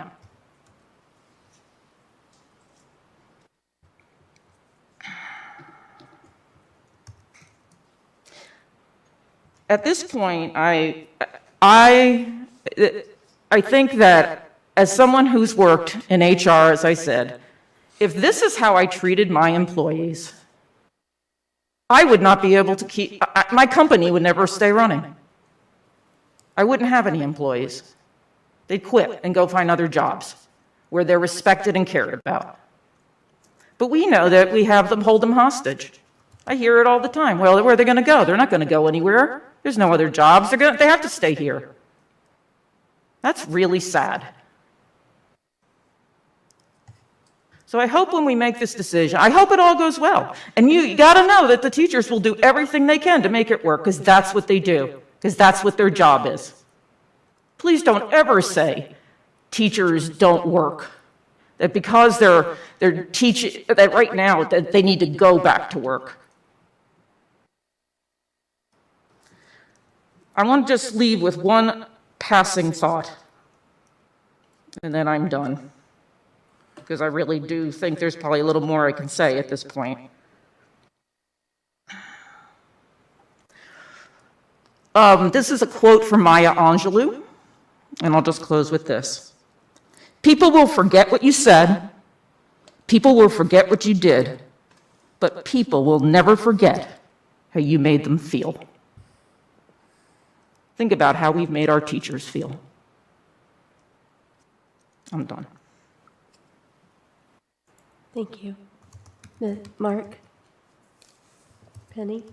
Okay, so, a lot been said. Many of us have said we don't need to just keep going round and round. But there are a couple of things I still want to say here. So, Goonie, you did a great job of laying out some of the information. Everyone has worked really hard, and not everything has worked. We just don't talk about them the way we talk about how everything works, okay? So going back now and thinking that's going to prepare us for the winter, I don't think that's going to be the same situation, because like this winter, it wasn't like anything like last winter. So this is an issue for me that has bothered me from the very beginning when we were making decisions and being asked to vote on how we would move forward with opening our schools. And that is having the personnel to be able to do the things that we were asked to vote on. One of the big first one was about aids with the bus drivers. And then all of a sudden we were going to have that, then it went away. Then we threw other aids and assistance all on buses to try to get that covered. And we still don't have the custodial staff that we said we were going to have, which does cause some problems in the school. And it does cause angst with the teachers and administrators, because things just can't get cleaned the way they're supposed to be cleaned because we just don't have the personnel to do it. And again, I was in the buildings. I talked to these folks. So when we say, things have been going okay and we've made it through, well, folks are still struggling with how we're making it through. And I understand parents are struggling too.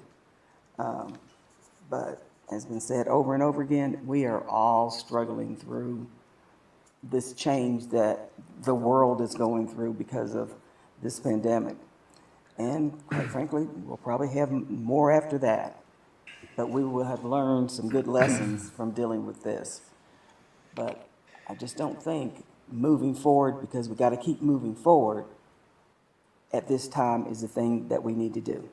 I can't wait to see how we're going to reopen in the fall, because it's going to look so much so different than where we are now.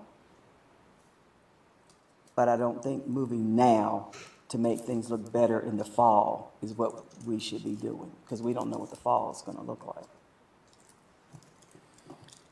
Okay, thank you. Mark? Yeah.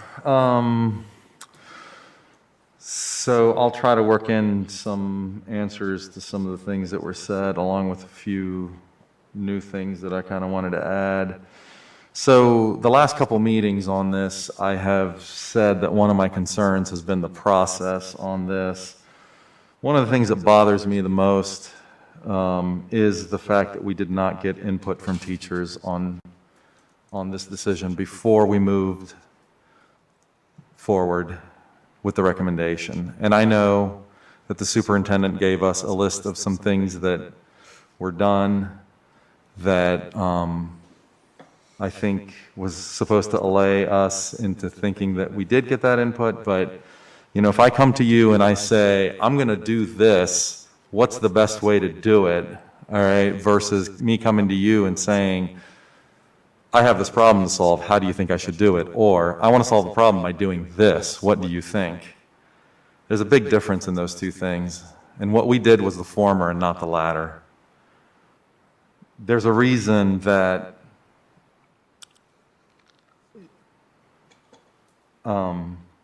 well, I'll skip that part, but I think that the input that we got from teachers, we got through, we had to read between the lines, we had to read our emails. It wasn't highlighted, even though it's glaringly obvious, both in the survey and in the thought exchange, and also in our emails. And I think it was expected. So, this leads me to another point. I think the information that's provided to the school board, in my opinion, is, and not just in my opinion, quite frankly, there's a lot of people watching these meetings this year. You all know that, right? And so we get a lot of input from our constituents, a lot more than we have in the past. So I know that I'm not the only one who feels this way, but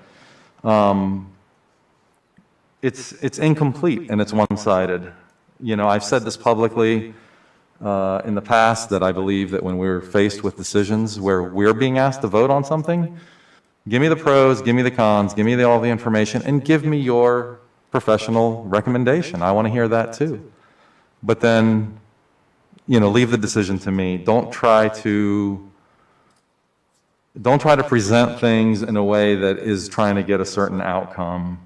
And I feel like that's what's been happening here. And I think that that's further dividing our community. I think it's breeding mistrust. So I'm upset to see that happening. I still think that, we got all this input. I summarized it. I've made these arguments.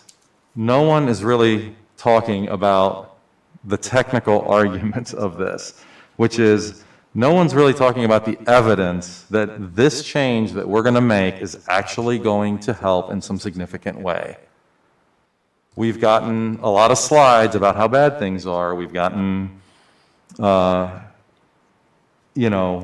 surveys and things like that, but nobody's talking about some of these points. We're making assumptions. We're not following back around them, and I think that's too bad. I want to highlight some of those things that we haven't talked about very much. There's the people working closest with the kids are overwhelmingly opposed. That's teachers and counselors. Marginalized students and families are going to struggle the most. I laid this stuff out. Teachers have laid out. Some of them have written to us and basically begged us about the kids that are now coming either half-time or full-time that really need to be there. And if we make this move, those kids are going to get pulled out. We haven't really wrestled with this fact that this is a big change and that we are going to, it's not just a change academically in schedules, it's a change with the mitigation, what that's going to look like. We're not talking about, the teachers have basically said this is going to be very disruptive and you're not going to get that time that you think you're going to get. And the answer to that is crickets. And I think that there's also the issue of remote kids. I mean, we go to great lengths in this county to do what's best for everyone. We go to great lengths to, for even a minority population. And I think that that's a great thing. We have a significant minority population of kids that are attending remote. And as your survey showed, they are overwhelmingly opposed to this, and it's obvious why, and teachers have told us why. We still haven't grappled with any of that. So I'll stop there on that point, but I find it disappointing that we're not dealing with the technical matters at hand. I think we're also, ignoring the survey. I want to just highlight a couple of things on this survey, if I can pull it up. I mean, again, the overall response on this survey, I mean, you could say we're split, but it's slightly greater on the nose. And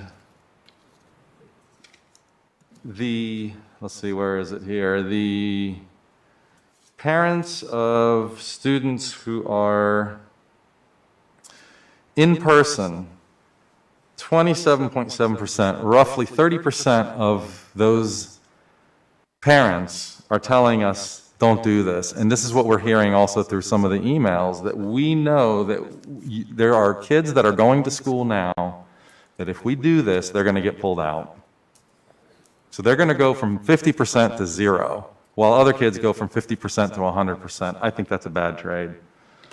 And then finally,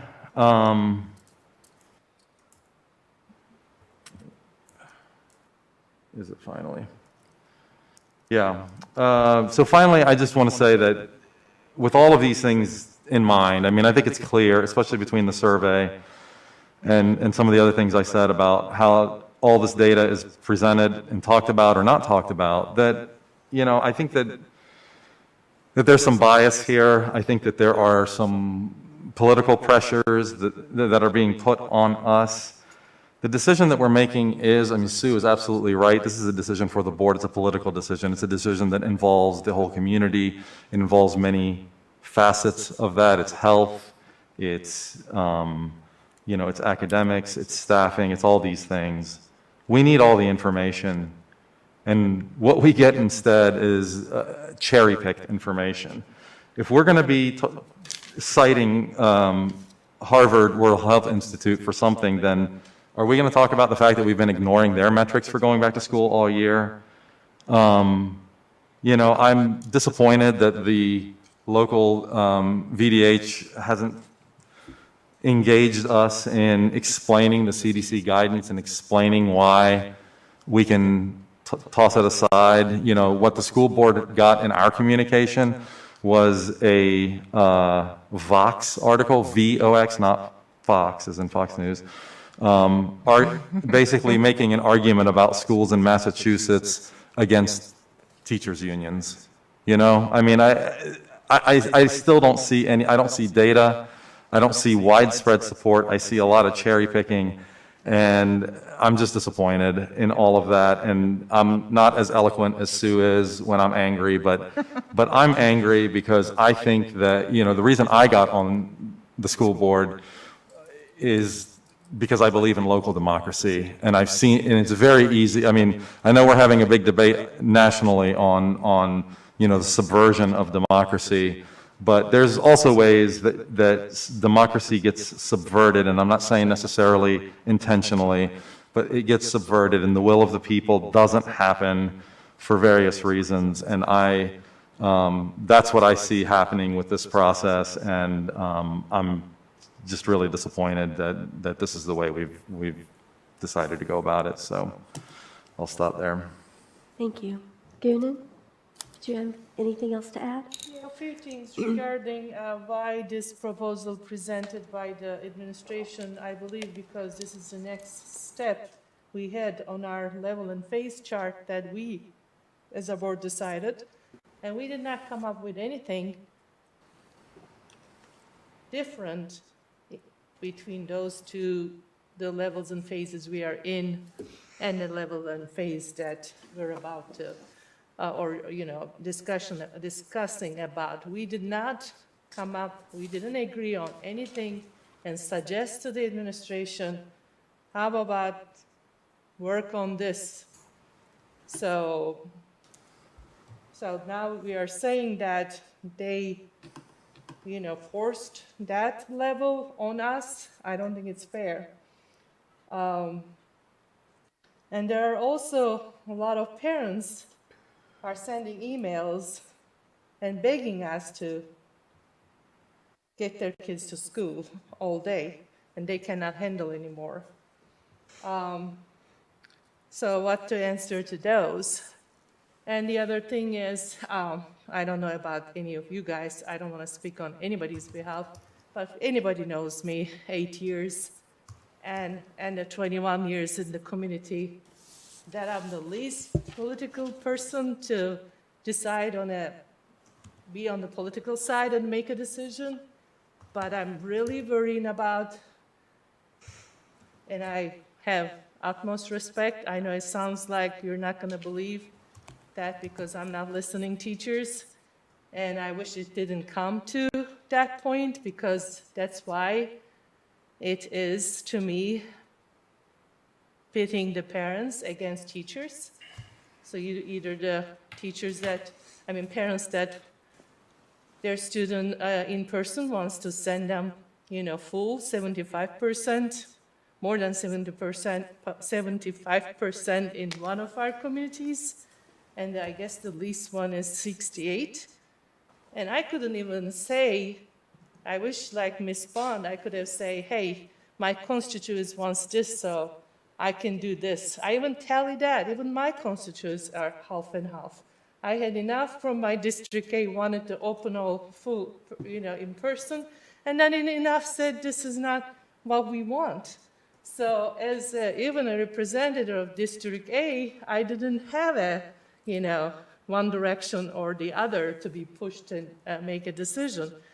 So again, it's coming back, and pitting us each other. Do we want to listen to parents' wishes? Do you want to listen to teachers' wishes? Yeah, teachers are the ones that, obviously they in and out and doing it. But again, we cannot stay closed forever either, especially now that everyone else is trying to also open too.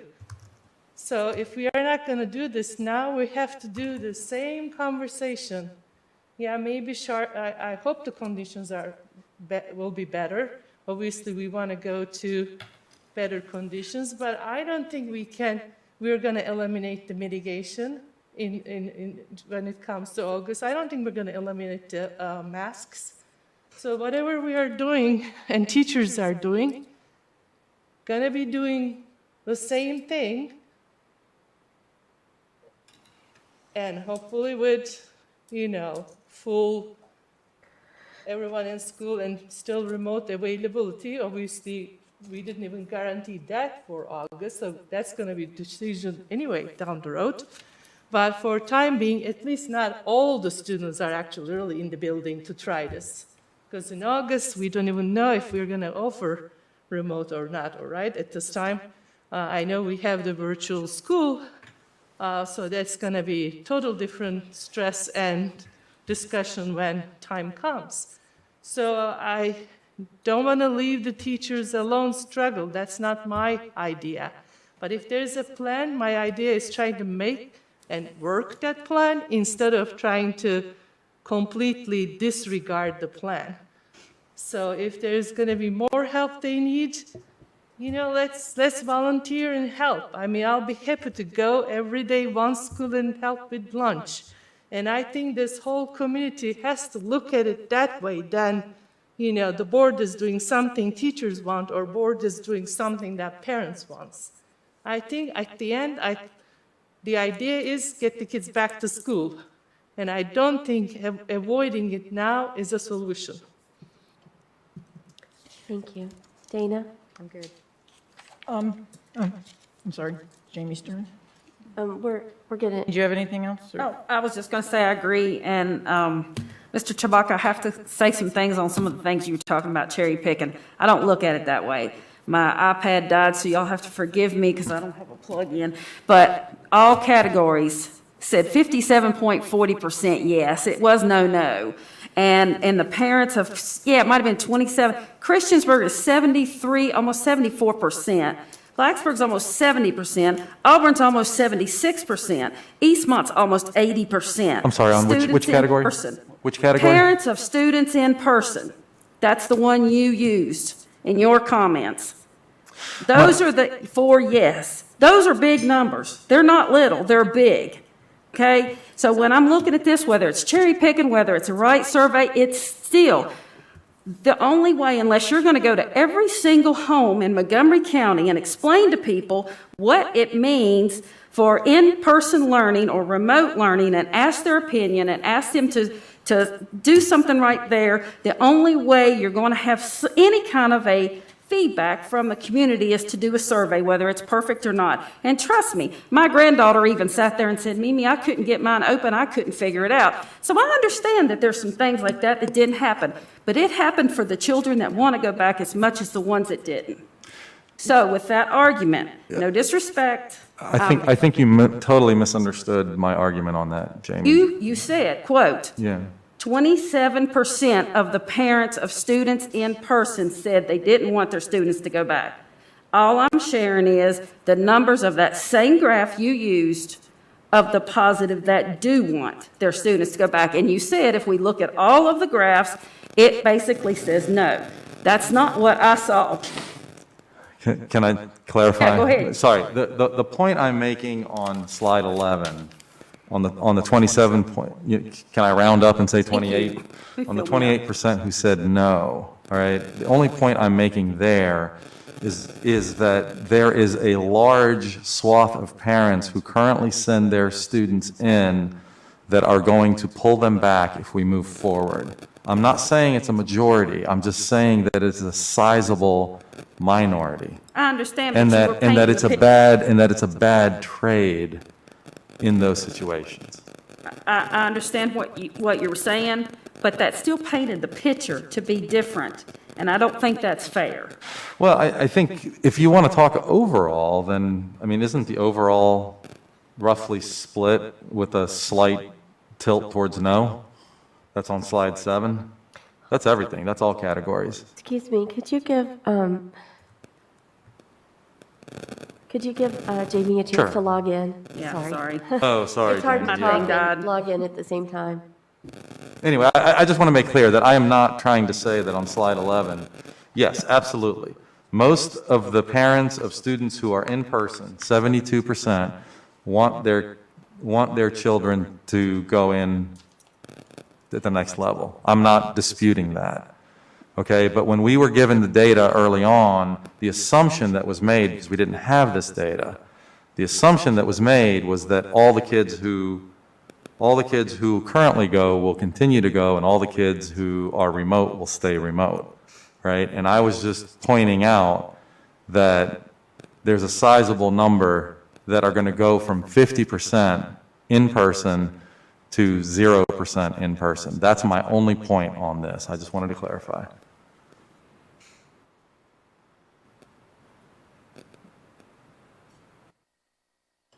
Jamie, did you have more you wanted to add? Okay, so we've had lots of discussion on this.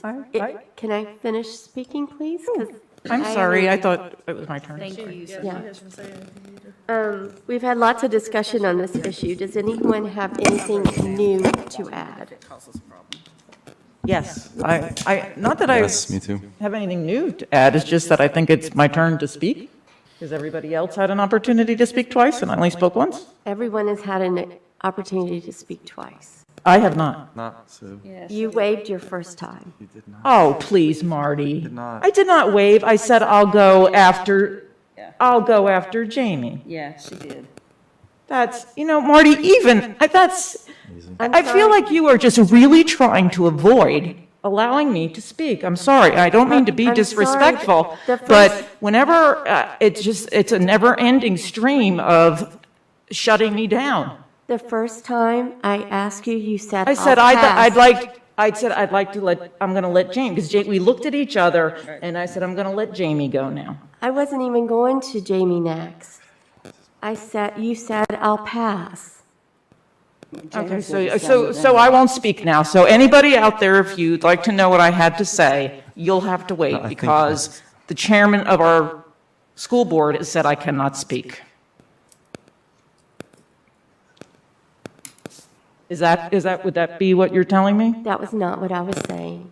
Thank you for putting words in my mouth. No, you just told me that I couldn't speak again, that I had a second turn because I already spoke. Please, if you would like to speak again for the third time, go right ahead. This is not, oh my gosh, you know what? Go ahead and I'm just going to talk. Go Forget ahead it. and I am speak, not even Sue. going to try to argue with that.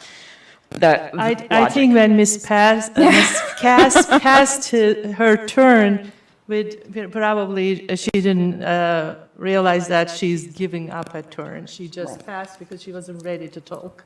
Because that was the same thing that Jamie did. She passed her first go-round, too. Right. And we all seem to agree with that, except for one person. So, anyway, and this is why, and you're wondering why we're pitting, Guna, you're right. We pitting each other against each other, and this is a perfect example. I mean, we are never, the whole community, and this is where it's stemming from. And I know what I'm going to say is probably going to not sound quite right, but right from the beginning of planning of all this, by not including the staff and teachers in the decision-making process, by not allowing them to come up with solutions, by dictating basically, this is what we want, so how can we make that happen, instead of going out and really making them involved, and maybe even getting students involved. Right there is when we started pitting people against each other. You cannot just make decisions for your employees without getting not just getting their buy-in. Buy-in is baloney. Buy-in means, oh, I made my mind up, I want to manipulate your decision. And that's what we do a whole lot of. And I've seen a whole lot of manipulating of people's opinions and people's decisions. And that's when the pitting of everybody against each other starts happening. Right from the get-go, it was clear where we wanted to go, and that was what was going to happen. And so you're going to have that. You're going to have this against them, because it was very clear from the get-go where people wanted to go. You know, if we actually talked to teachers about some of the things that are really important to them, like a lot of them are concerned about lunchtime. How are we going to handle lunch? What's the policy for lunch? You ask them, do you want to come back or not come back? They're all going to say no, because I don't know what it's going to look like, because you have not told me. I don't know what my day is going to look like. I don't understand how to make this all work for myself and to make it work for my students. And I'm worried about my students, and I'm worried about myself, and I'm worried about my family. And you know, getting them an air purifier is not the answer to everything.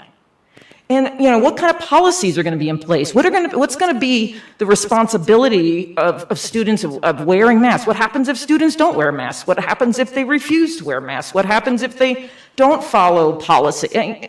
There's so many issues that need to be dealt with that teachers are concerned about, and we haven't even addressed those. So I'd say no, too, because I don't even know what you're asking them to say yes to a very vast unknown. And I think that we really missed the boat on getting there. I think you would have gotten a lot more buy-in, so to speak, or a lot more agreement from teachers to go back if we actually got them involved in the process. So that's where, I mean, we created that that us against them feeling, teachers feeling that they're against parents. And there's one comment that just keeps getting made, and I need to comment on this. Students need each other, need to be with their students, they need to be with their friends. Correct me if I'm wrong, but don't they go to school 4 days a week? They do go to school, right? I mean, the ones who are in class, they're there, they're meeting their friends, they're seeing their friends, they do have social interaction. I realize it's not as much as we'd like them to have, but they are getting some social interaction, those who have chosen that are doing the hybrid. So we keep talking as though they're home, they're not seeing anybody. I know we want them to see people more. I want to see more people. I want to go out more. I sit in my house all day with my cat and my dog. I would love to spend more time with other people. But if I went to my office, I'd be sitting there by myself too, because nobody's at work. So, I mean, it's just the way it is. So I think I just have to question that one. The last thing I'm going to ask is, I guess I'm going to say, Goonan, you're probably going to get a lot of lunch invitations because you just. I'll be happy to if that's. So I have a feeling that you're going to have I would think that a lot of teachers would like to invite all of you to lunch. So since you put yourself out there, I think you're going to be getting yourself a lot of invitations to have lunch with little preschoolers without their masks on and all that good stuff. So. I've already said my piece, but I just wanted to clarify that whole pitting against each other. I think that we have kind of created the monster that we're dealing with now. And, if the decision is and you made one of those comments, and I think it was kind of a Freudian slip, Goonan, but you had said, hold on, I'm going to get my notes here, sorry. That we are about to do when you're talking about the plan. Because we are about to do it. Because you know that we are going to do this. It's like I said, a foregone conclusion. I hope it works out. I hope it works out for everyone. I hope the students thrive. I hope the teachers enjoy having students back and feel comfortable in their classrooms. I hope in our future, we continue to have the amazing teachers we have, and that we don't lose them because of all of this. I hope our students are safe. I hope our community stays safe. I hope all of that happens. I don't wish it on anybody. I want it to work out. I want everything to be good. I just think that waiting and letting this just say, I don't want to say take the loss, but a lot of things happen in fourth quarter. Students take tests. We got MAP tests, SOL tests, AP tests, final exams. Lots of things going on, a lot of stress factors in students' lives, and we're just going to be adding some more stress by changing things around. But I wish the best to everybody. I hope it all works out.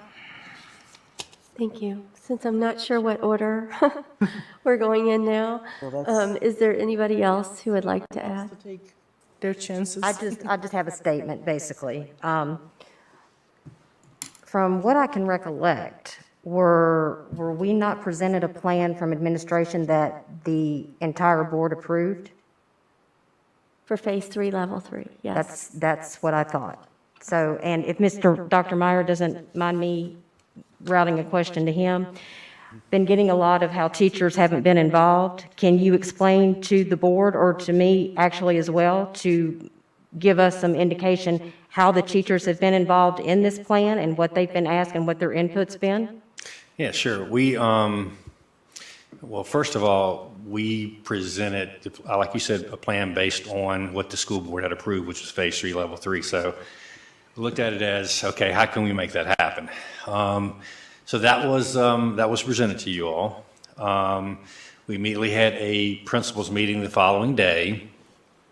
We instructed the principals to go back and ask teachers that if we were to move to this plan, to get input from teachers as to, what would make them feel safe, what would we need to do to make them not just feel safe, but to be successful academically, and how that may look. I know Mr. Pauly And Dr. Wickham, they got pages and pages of questions. And, from that. And the teachers gave them the questions. They went through every question, answered every question. Some of those answers ended up in the presentation. Some are things that are going to be building-based types of answers. The thought exchange was used as well. For those who answered the question that we asked, we used a lot of information from the thought exchange also to present the plan last week. We had an elementary advisory committee that was made up of parents and teachers and administrators. We had a secondary advisory committee that was made up of parents, teachers, administrators, and students.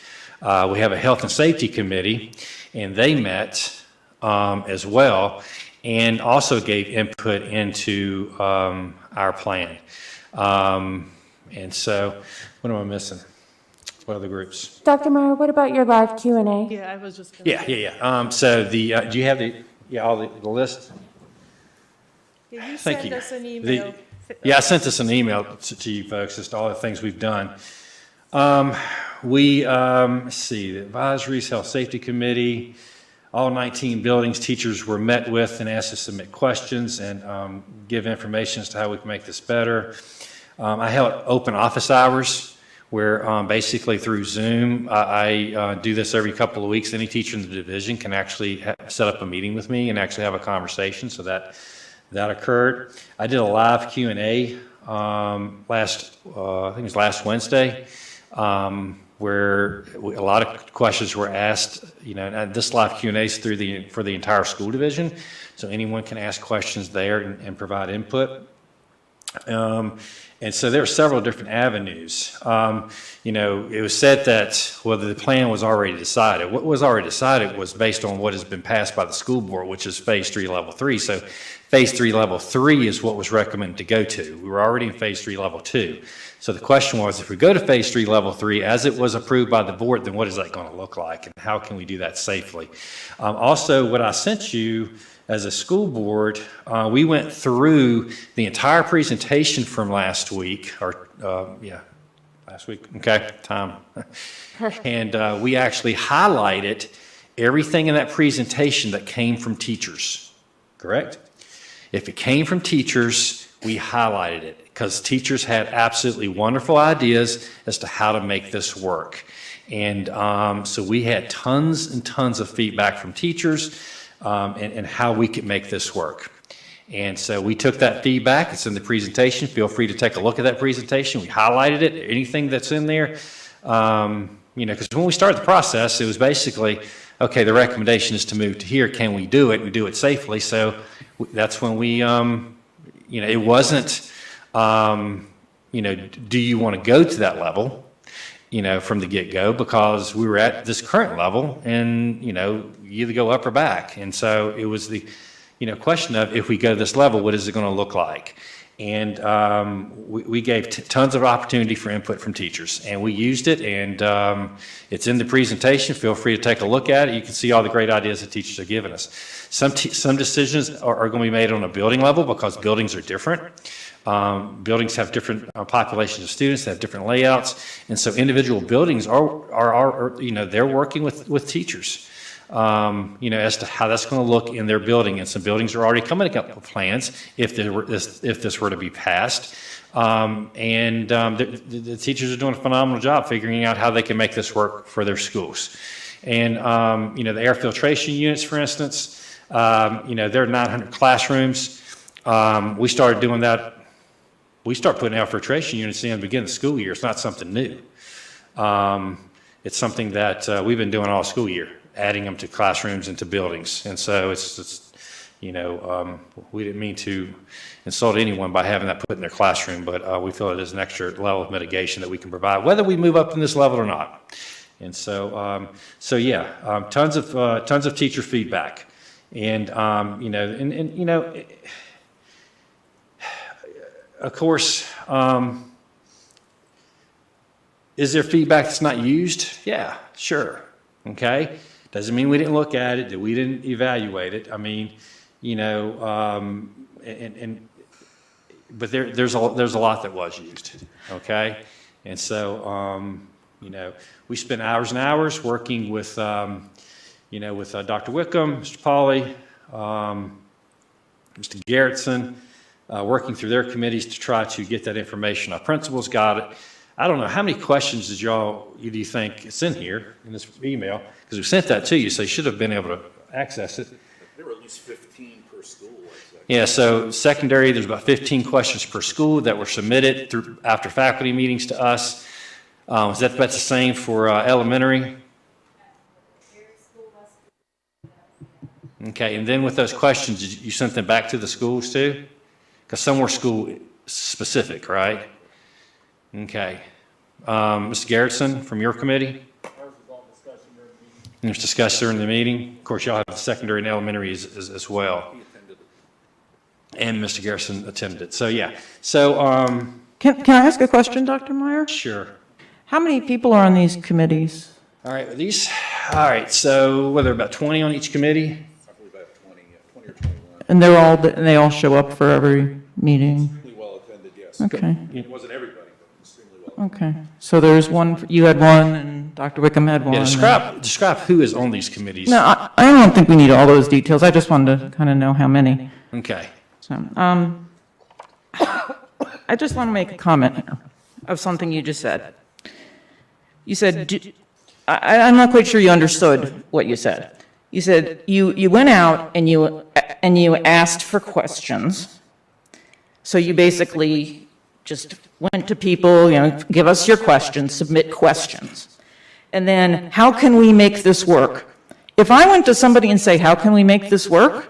I would pretty much feel like it's a done deal. I've got to figure out how to make this work now. You're not asking me, do I think this can work? Do I think this is something that's going to work for us? You basically went out and said, here's what we're going to do. How can I make this work? Now submit me some questions, and then we'll put together 20, 40, 60 people out of 1,000 staff, and those 60 people will figure it all out. What happened to the other 940? Every school met with every teacher. Well, you know what? 75% of your teachers feel like they were not represented. And at the end of the day, that's how they feel. Okay. And I think that if we want, in order to get people to provide, to work together and to have somebody earlier said, collaborative environment, you need to create an environment that allows people to feel like their ideas are valued.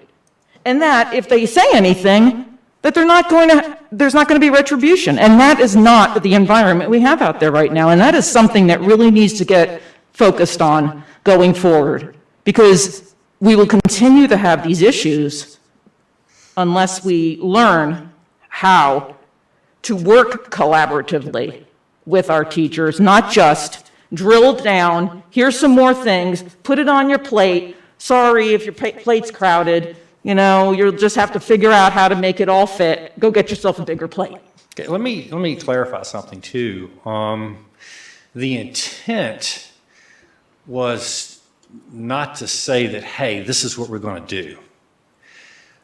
I like to think that we don't start at no. You know, that we don't start at, okay, do you want to go to phase 3, level 3? Well, no, it wasn't that. It was like, is this possible? Is it possible to do safely? That's the input that I wanted.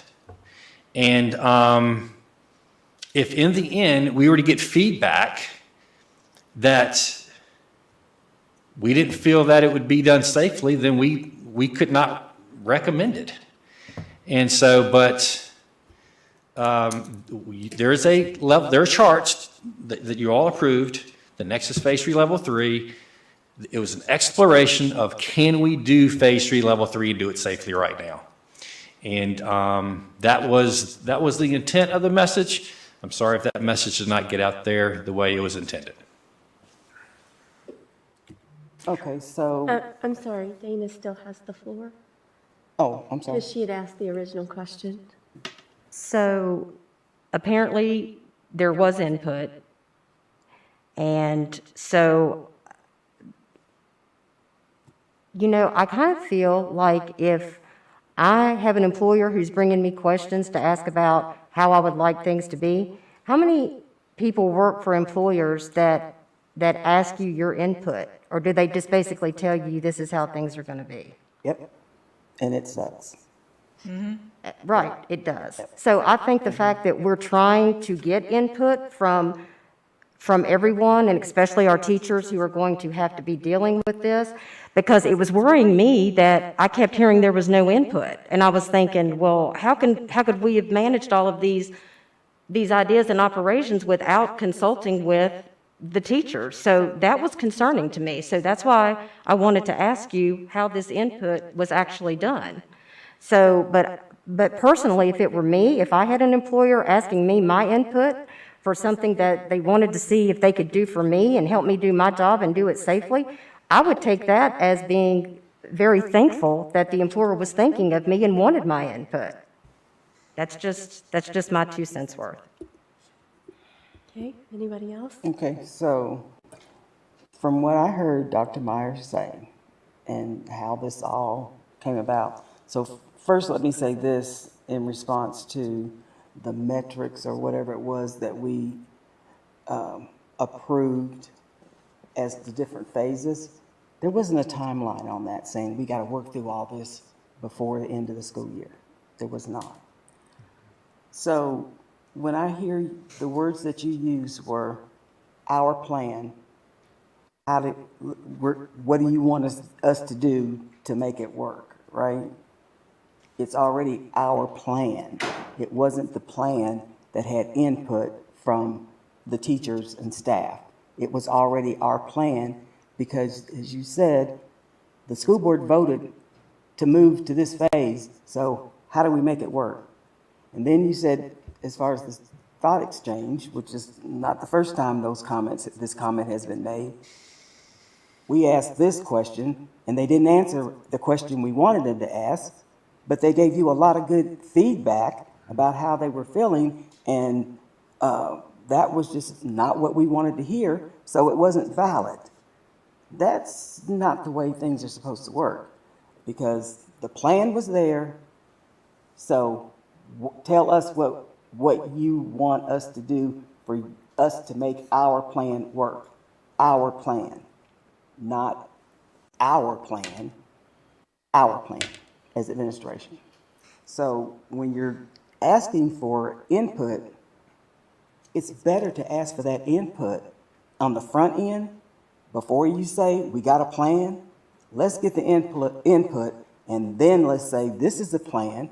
And quite frankly, as a board member, that is what I would have liked to have seen come in front of me to say, to get to phase 3, level 3, this is the plan that the input that we've gotten says how we can do it. Not, this is the phase, this is how it's going to work. Got any questions? Oh, but if you don't answer that question, then we don't want the input. That's how this is coming across.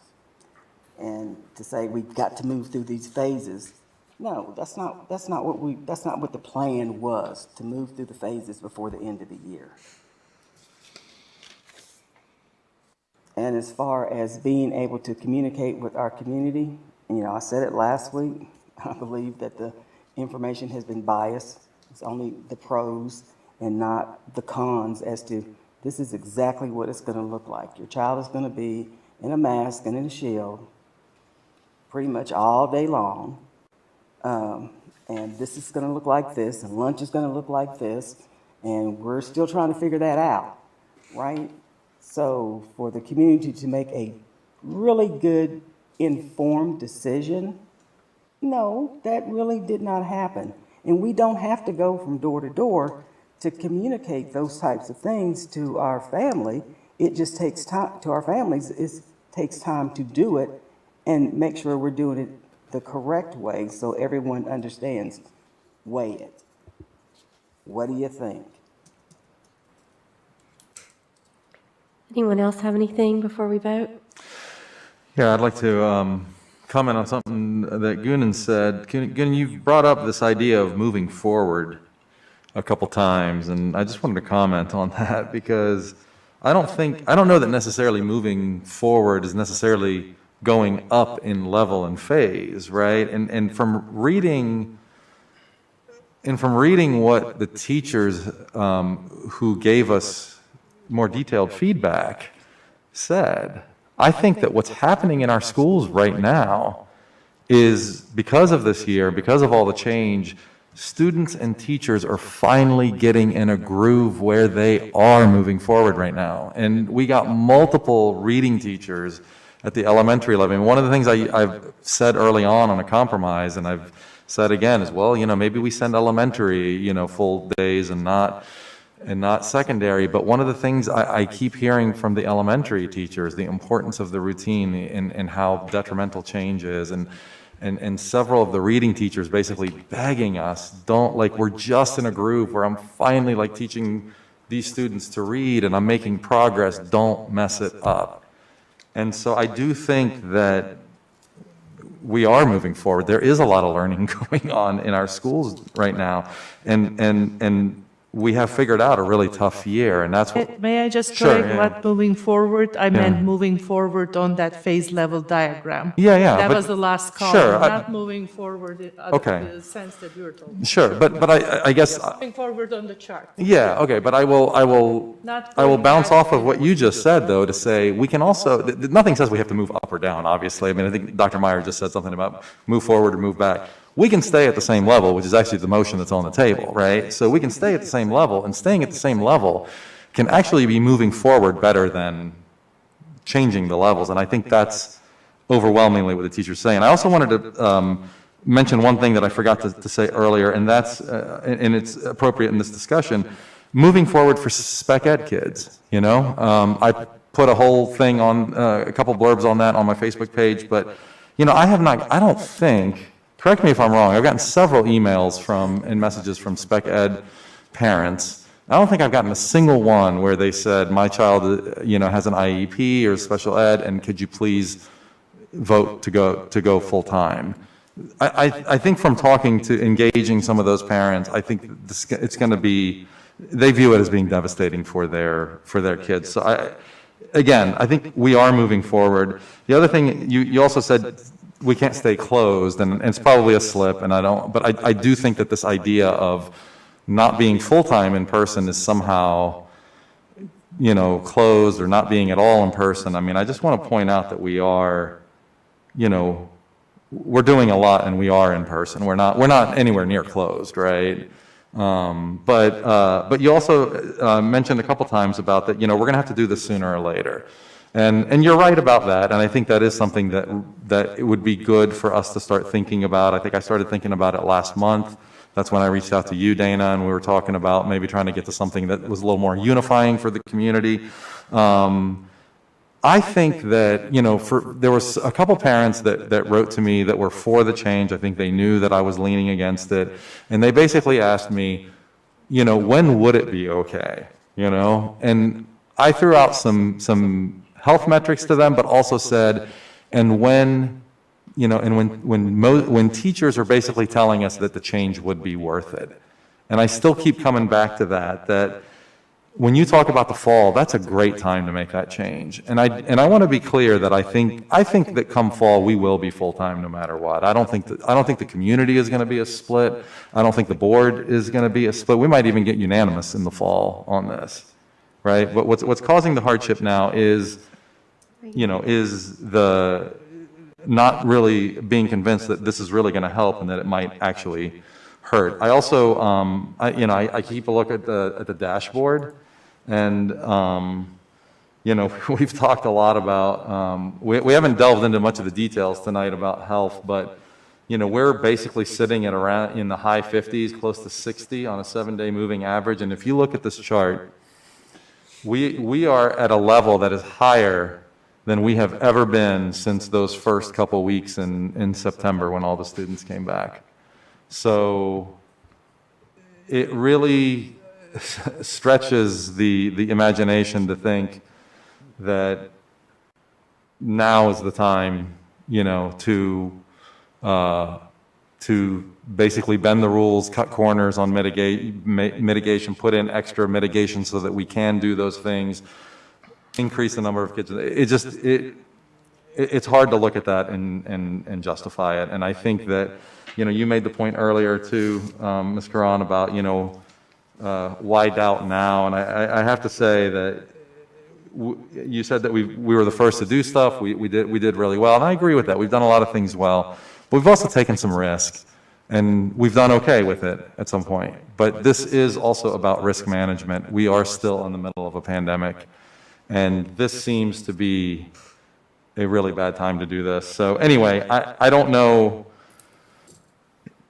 I think at some point, I mean, I've heard everyone else, I know where we all kind of said, I don't think everybody's very movable on some of this stuff. I am certainly willing to entertain, if you're going to vote yes for this motion or a different one, if there's some kind of compromise on timing, or if we don't want to do it unless we meet certain levels or metrics, I'm happy to discuss that. If we want to, if we want to stay where we are, but increase,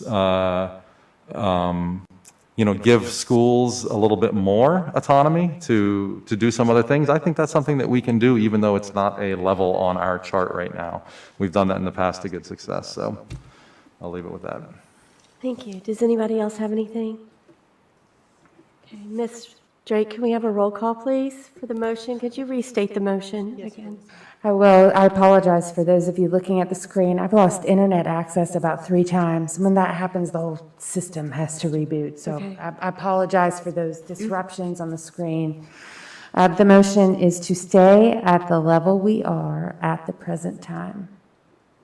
Great. Can you have a roll call, please? Absolutely. Ms. Bond? No. Mr. Chewbacca? Yes. Ms. Franklin? Yes. Ms. Cass? Yes. Ms. Karan?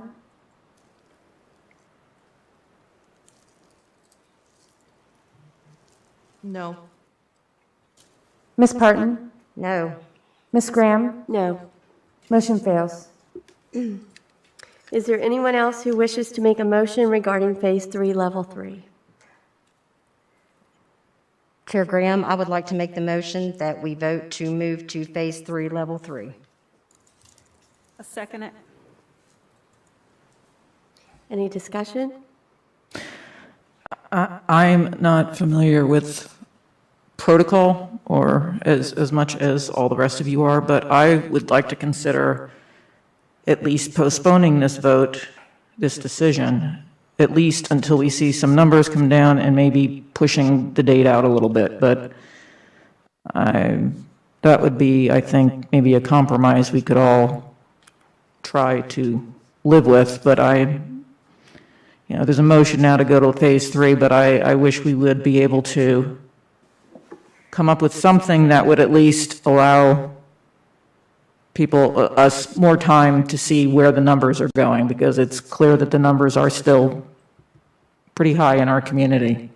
I'll make a motion to, I'm so I'll make an sorry. amendment. I'm sorry, I Do make that. an amendment. Can I make a motion to amend? Wait, you cannot. Only the person who made the motion can amend the motion. Ms. he Parton can- made the motion. Is that true? He can ask for an amendment. I can ask for amendment. The amendment might fail if we vote on it, but I can ask for it, can I not? Yeah, Ms. Drake? yes. We typically have friendly amendments. So give me just one moment. Friendly amendments being, we saw it earlier, right? Do you agree to modify your motion? Those types of things. Give me just one moment.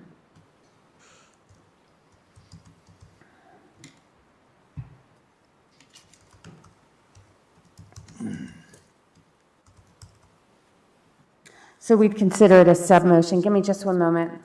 If that's okay, Mr. Chewbacca, I just want to get myself ready to add.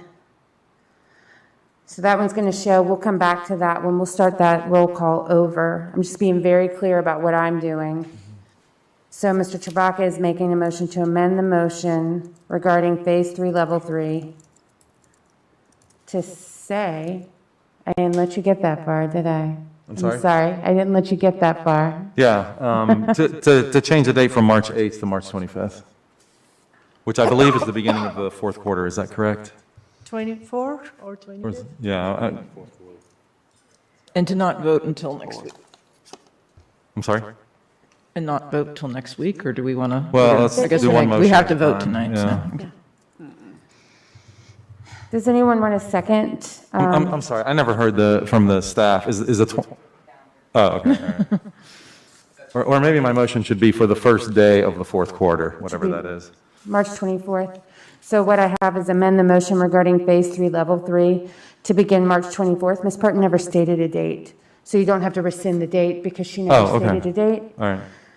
I apologize to get so technical. So do I need to second what Mark said? Is that how it works? I would like for the staff to double check that date. I believe it is March 24th, 24th. they said. 25th 's the start. 24th is the end of the third. So we'll make it 25th as the first day of the fourth quarter. Thank you. All right. So we have a motion on the table. Is there a second? Second. And so, Ms. Graham, I apologize. Am I okay moving forward? I know I'm taking over some of your Oh, role. Is that okay? No, it's fine. Thank So you. at this point, what we'll do as a board is we will vote on the amendment to the motion. Okay. If the amendment passes, we will then vote on the amended motion. If the amendment fails, we will go back to the original motion. So this amendment is considered separate. So you are voting if you want to add the amendment to start March 25th. Is everybody clear? Right, so as for discussion on that motion, On the amendment, right? on the amendment to the motion, right? Is that, for me, just pushing it further back would just mean less time for folks to make that change and to have it actually be meaningful as it could be. It's just pushing it too late, further back into the year. for me. Yeah. So if I could comment on that, so the reason for making that motion is, and I did think about that. However, one of the reasons stated for wanting to do this also in the fourth quarter was to basically check our metrics and help in the fall. This is something that Dr. Meyer has said.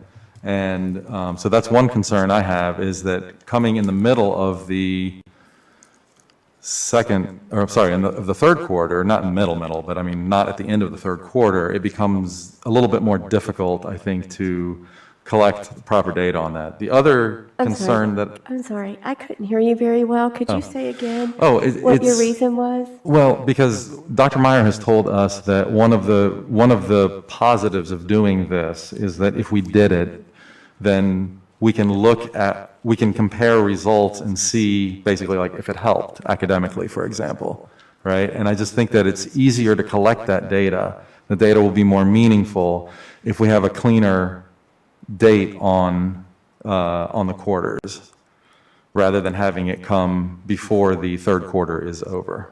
Thank you. Okay?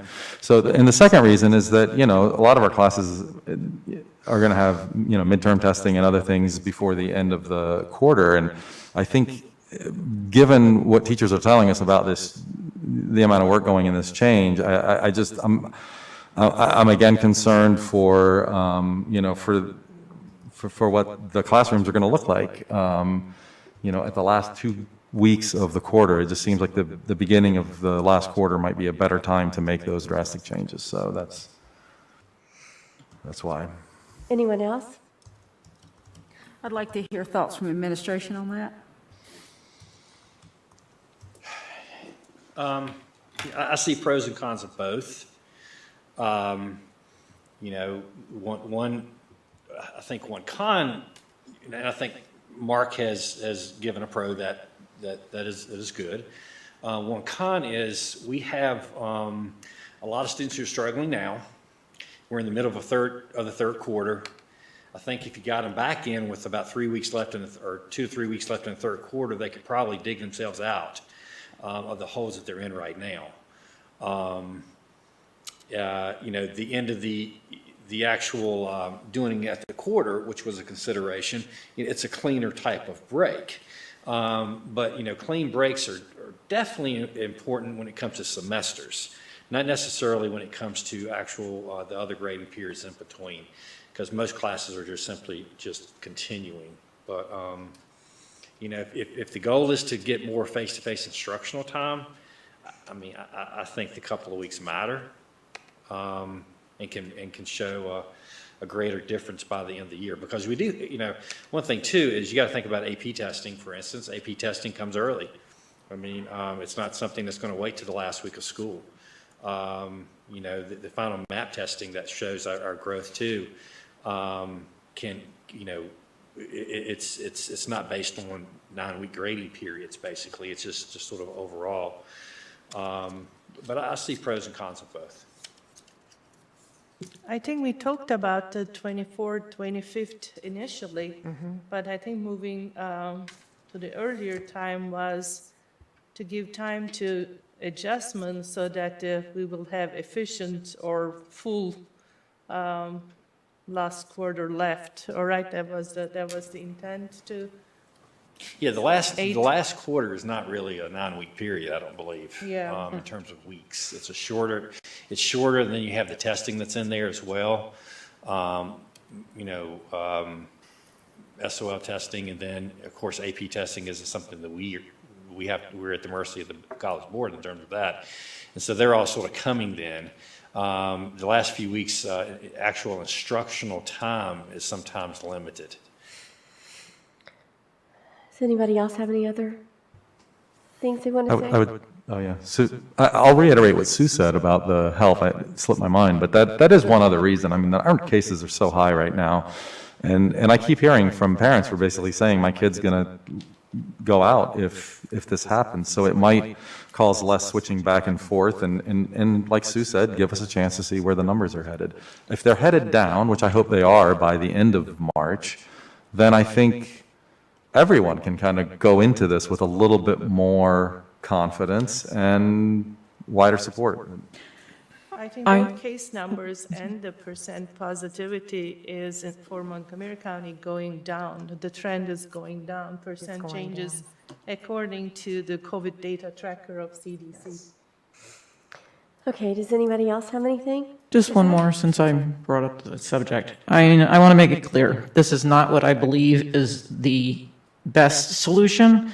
I think the best solution is waiting till fall.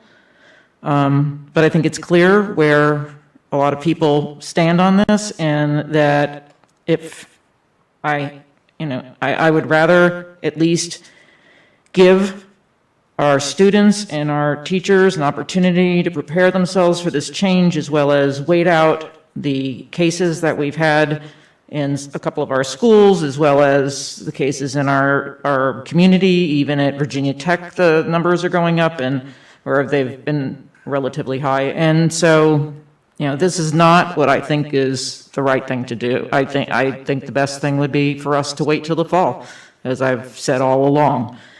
But clearly there are 4 people who don't agree with that, so this was a way of trying to maybe find a solution that is a little bit better. Thank you. Does anybody have anything else? Ms. Drake, could we have a roll call, please, on the amended motion? Correct, on the amendment. This is for the amendment, right? Not for the motion? The amended motion.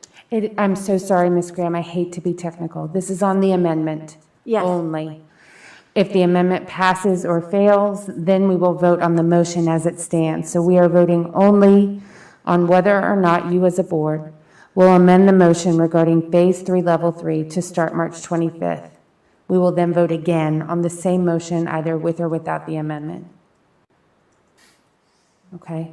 I'm sorry, could you try that one more time so that we're all Sure. clear? It sounds very complicated. We're used to friendly amendments, right? Right. And so it moves pretty smoothly. So with this type of amendment, which is made from someone who is not part of the group that made the original motion, the amendment is separate. So you will vote on this amendment.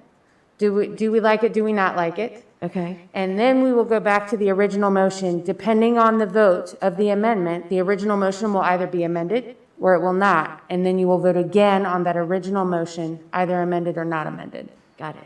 Does anybody else? I'm happy to try a different explanation if I need to. I think Okay. anybody have any other questions about it? All right, sounds Okay, good. now you can proceed with roll call, please. Yes, ma'am. Ms. Bond? Okay, so since I'm first, I'm just going to make sure I'm voting on the amendment, only what Mark had brought up to amend the original motion, correct? Correct. This is adding March 25th to the original motion. And not to say that I would not have been willing to compromise, but I do agree with Penny. I do think if we're going to do this, we need to get back as quick to try to help those students that need help. So I'm voting no for that. Mr. Chewbacca? Yes. Ms. Franklin? No. Ms. Cass? Yes. Ms. Karan? No. Ms. Parton? No. Ms. Graham? No. Motion fails. So we will now go back to the original motion. Give me just 1 second. It's going to look a little funky up there. And I'm going to clear the votes. Everybody needs my singing in their life this late in That's the right. evening, right? I'm so Add a sorry little about cheer. that. I could use a little cheer. All right. So Ms. Parton's original motion was to move to Phase 3, Level 3. That motion was seconded by Ms. Bond. Yeah. There was no date. Everybody's I good. just assumed the March 8th date that was already in place was what we would go with Effective on March that 8th. motion. Ms. Bond, are you okay with that amendment?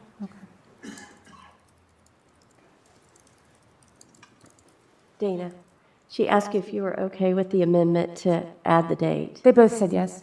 Yeah. Yeah. Yes, that's I'm good. fine. I'm To add sorry, March I 8th, missed yes, that. that's fine. I'm sorry. These masks. I was very intent. All right. You honed in. Discussion on that? Yes, any discussion?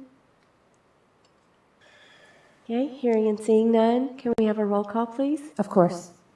Ms. Bond? Yes. Mr. Chewbacca? No. Ms. Franklin? No. Ms. Cass? No. Ms. Karan? Yes. Ms. Parton? Yes. Ms. Graham? Yes, Motion carries. thank you.